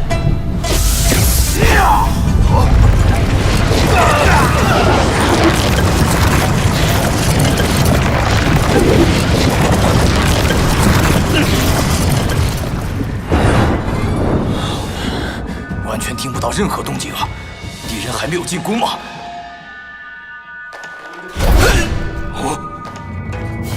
有什么东西过来了？打扰我父王渡劫者，死！父王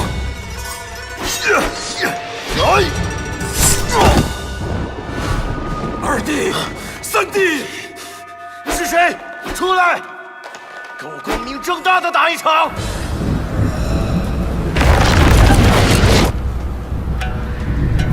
这小子厉害呀，移动时竟然完全没有一点声息，攻击力也非比寻常。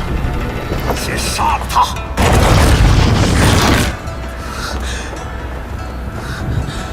小子，速受死！是修真者，看来一定要使用灵气抵抗了。可是我的身份……拿头来！要不就……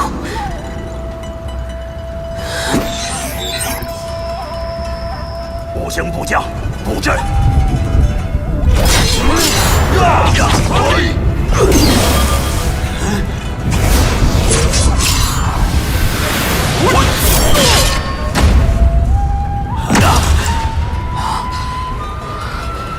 你的飞剑！哼，武德，今天我就要让你知道，下品灵气和中品灵气的差距到底有多大。中品灵气。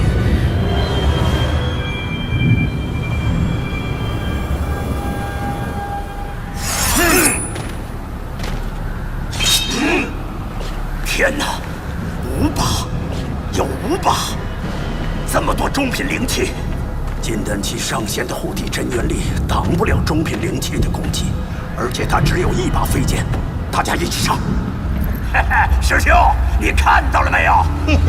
看到了，这一趟真是没白来。咱们回去得好好谢谢相广这小子。狂妄！第3道天雷。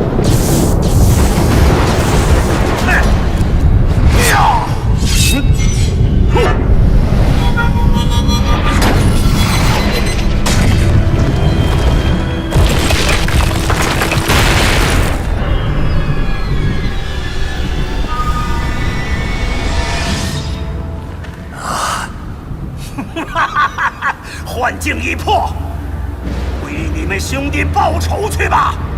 就是那个白衣小子。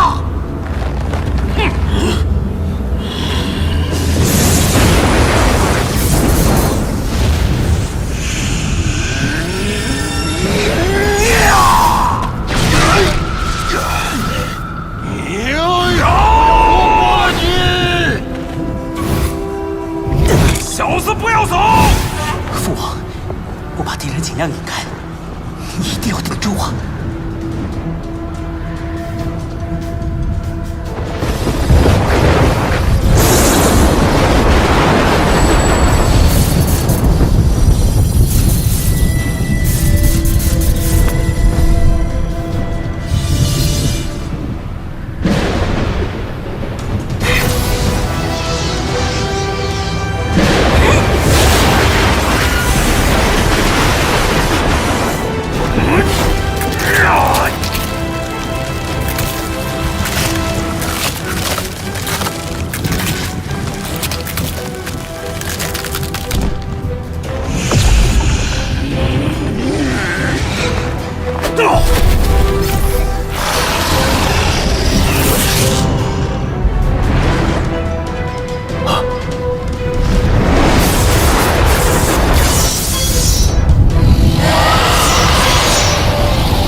没想到我的燕赤铁也助父王挡住了一道天雷。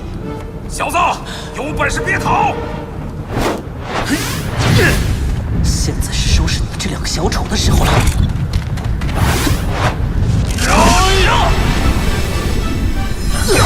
流星先生，我们来帮你。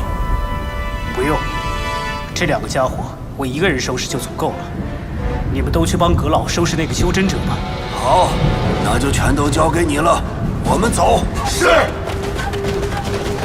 臭小子，这点本事也敢小看人？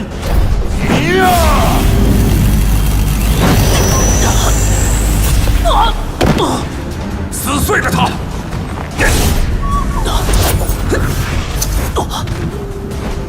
大哥，这小子确实有点道行呢。这样打起来才够味儿，只不过他会死得更惨。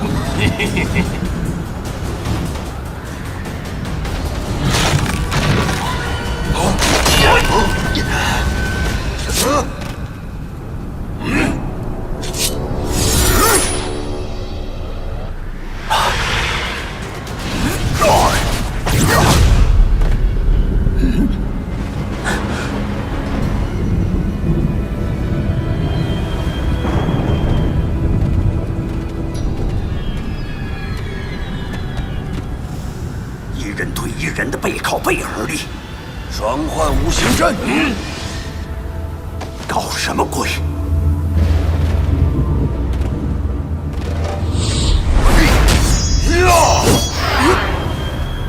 虽然梅族两人的面相一正一反，但是行动起来步伐却完全一致，而且挥刀攻击的时候，两人会随即旋转换位。那把镰刀永远都在面向攻击我的人手里，这样我就完全无法从死角发动攻击。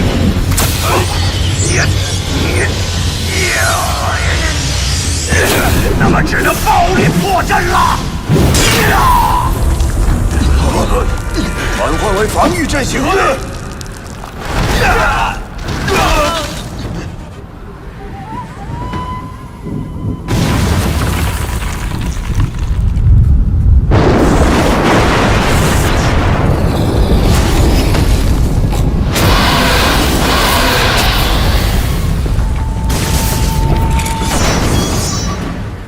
不愧是中品灵器，居然让区区一个金丹中期也便和我打得有来有回，还能分出心神，控制飞剑，照应秦德。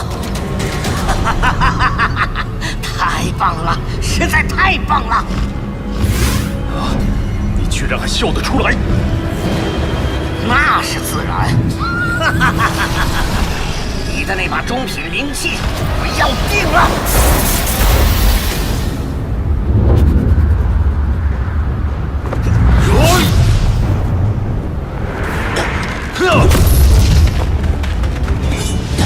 不愧是四方杀神，长期配合出来的默契，确实不容小觑。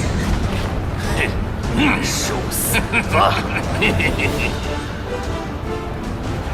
但是你们现在只有2个人。流星先生，我来助你。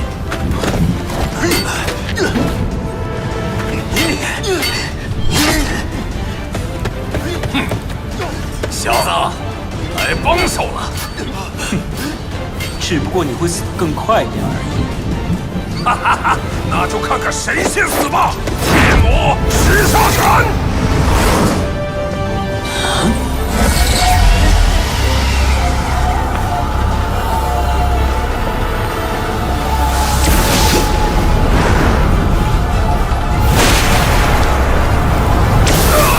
糟了，原来这小子留了后手。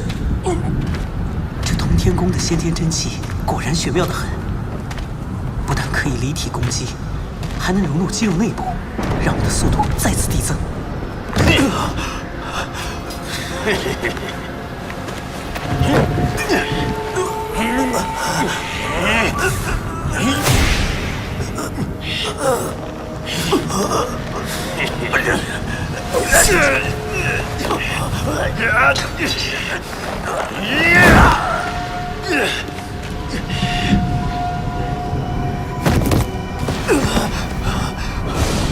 各总管，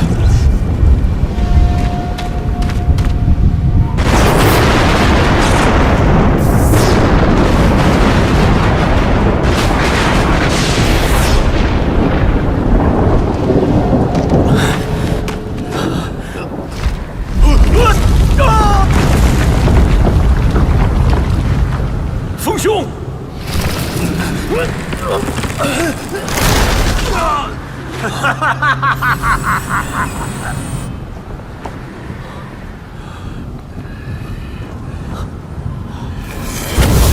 父王，小心！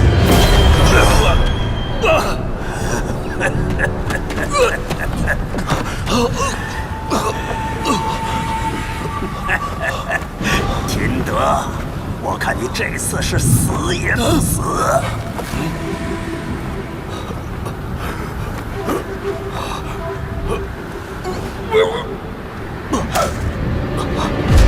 革命！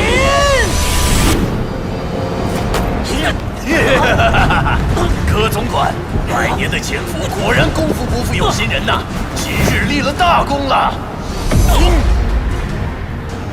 革民，你这乱臣贼子！不要搞错了，谁才是乱臣贼子，你们自己比我清楚。我实无法相信你们其中之一会背叛我，只没想到。对不起，你虽对我有知遇之恩，但和项家对我的恩情比起来，又如何能等同？再说，事到如今说这些有什么用？不如安心的去死吧。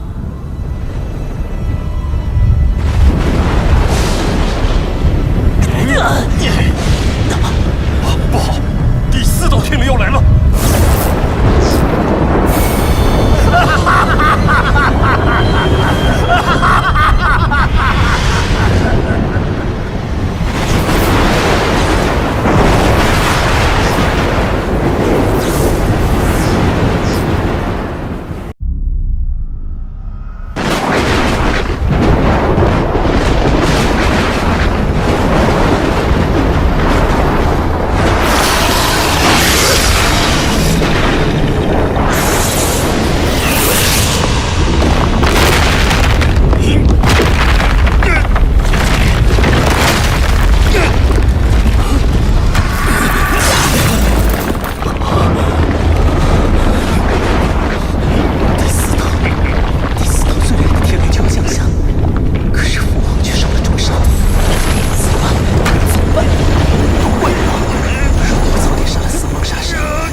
我绝不能死在此地，死在我宿敌的脚下。哦，就这么点伎俩吗？可笑！刘星先生，你只是个外王杀手而已，为什么要给秦德这样卖命呢？你的任务奖赏不就是一件上级仙品武器吗？只要你来帮我们，皇上给你的赏赐一定会多得多。住口！你罪无可恕。天龙劫！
祖龙护体，没想到王爷的祖龙诀已经练到实质化的大成境界。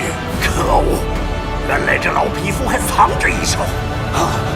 原来你是小雨。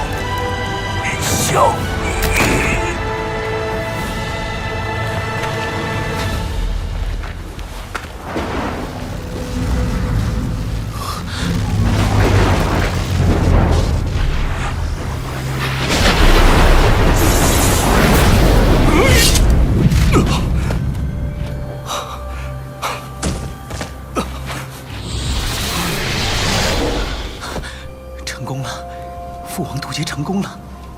父王，您一定要快点修复伤势，一定要快啊！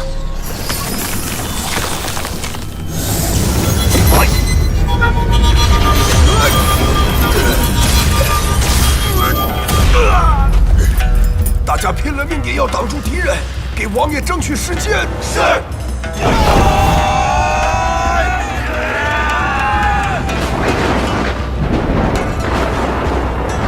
不好，天有异变！师弟，别玩了，抓紧去干掉秦德，等他结成金丹就麻烦了。好，那就这样一次性料理了吧。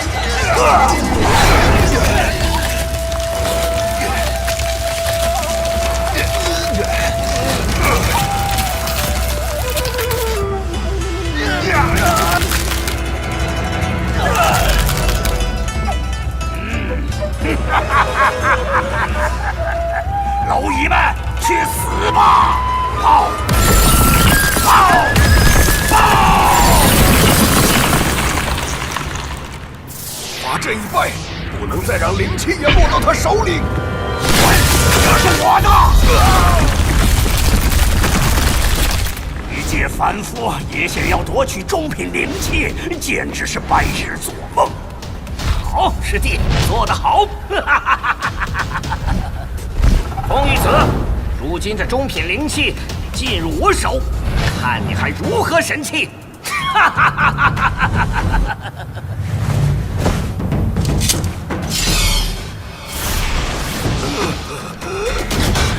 阵法失败，长老又重伤，看来只剩下我和风伯伯了。滴血认主，这家伙已达金丹中期，现在又有中品灵气加持，怎么办？怎么办？冷静，秦羽，冷静，你必须冷静。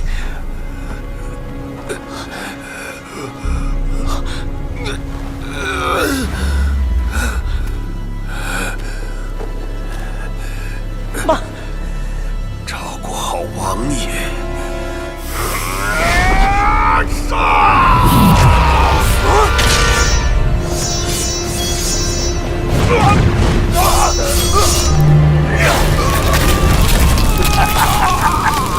你也给我去死吧！还没有炼化，但速度就比我那柄飞剑要快得多。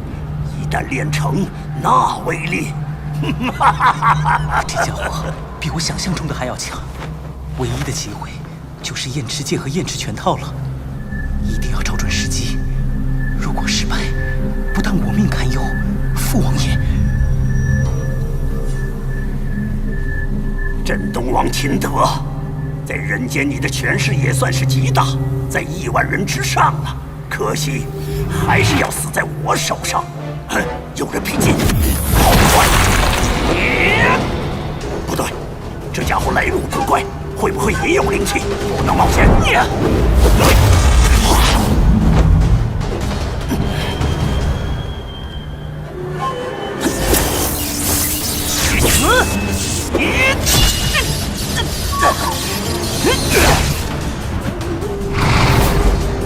失败了！燕池剑，那是燕池剑。这个杀手刘星难道真的是小雨？不对，小雨身上哪来的真气？这到底是怎么回事？小子，竟然暗算我！幸好我反应及时。给我上！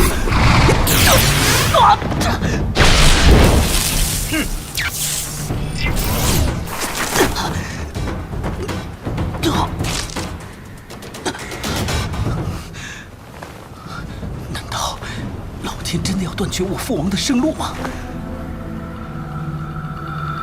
你们统统去死吧！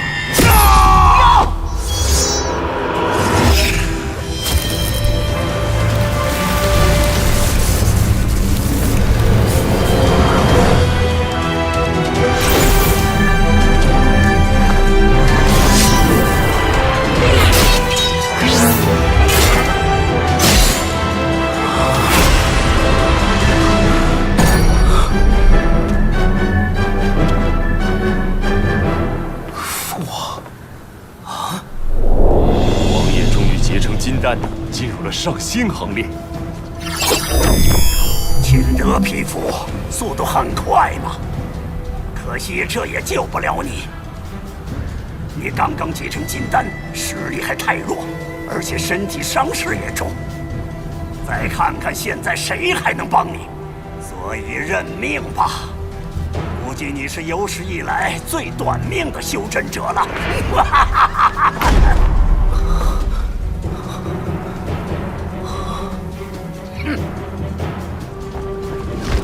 王爷，开！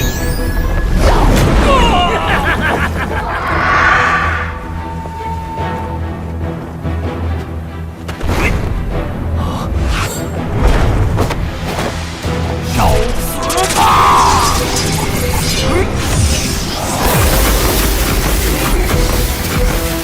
父王，一个刚刚踏入修真界的家伙，我要猖狂，我就好心送你一程。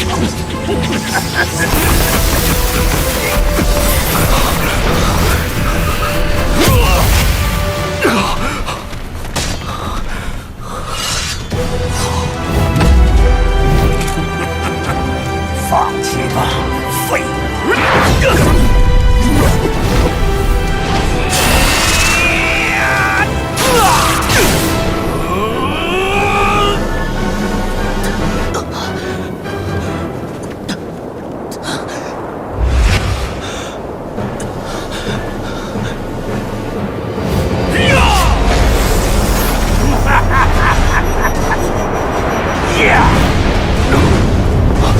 终于要解脱了，秦哥，开心一点好吧？住手！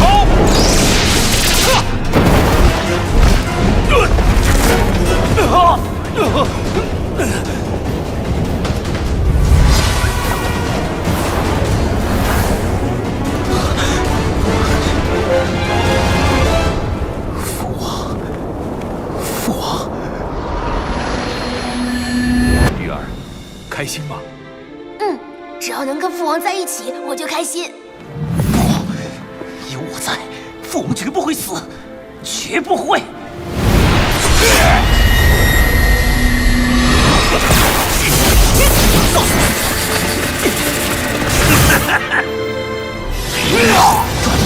抓住他！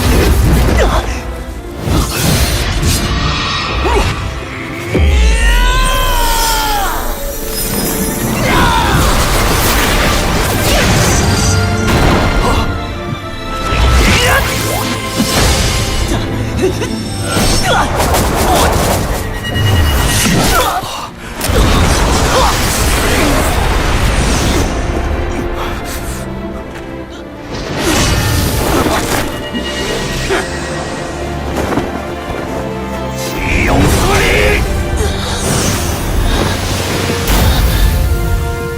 燕翅全套，这不是玉儿的东西吗？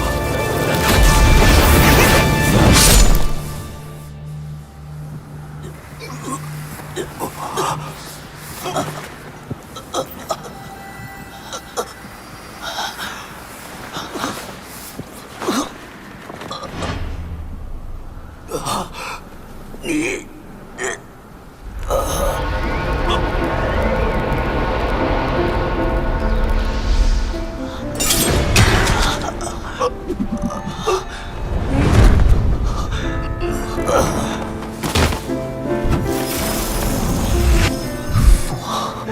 玉儿，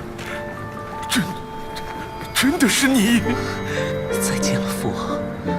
现在看来，我还是有缘由的。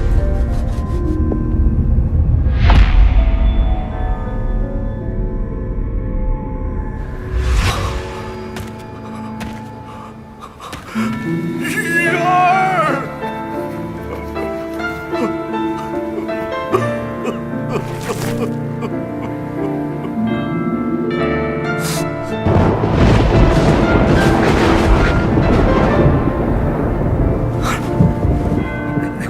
你不是说过，只有先天境界就可以了吗？我现在实力远超一般先天高手，即便是先天大圆满境界高手，我也有一拼之力。为什么么还是不允许我跟你一起去？就算是先天大圆满高手，在修真者面前也不堪一击。而项家有2个上仙，这就是我不让你去的原因。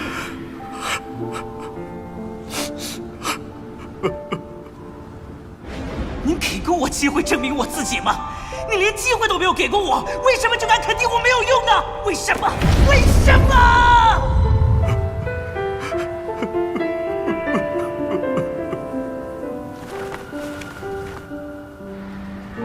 再见了，父王。现在看来，我还是有点用的。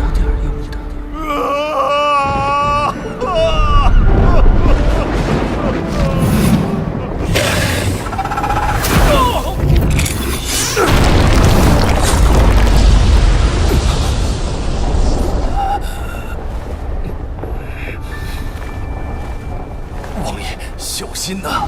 秦德，我要你的命！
马上回去，一切计划提前加速启动。我要带领100万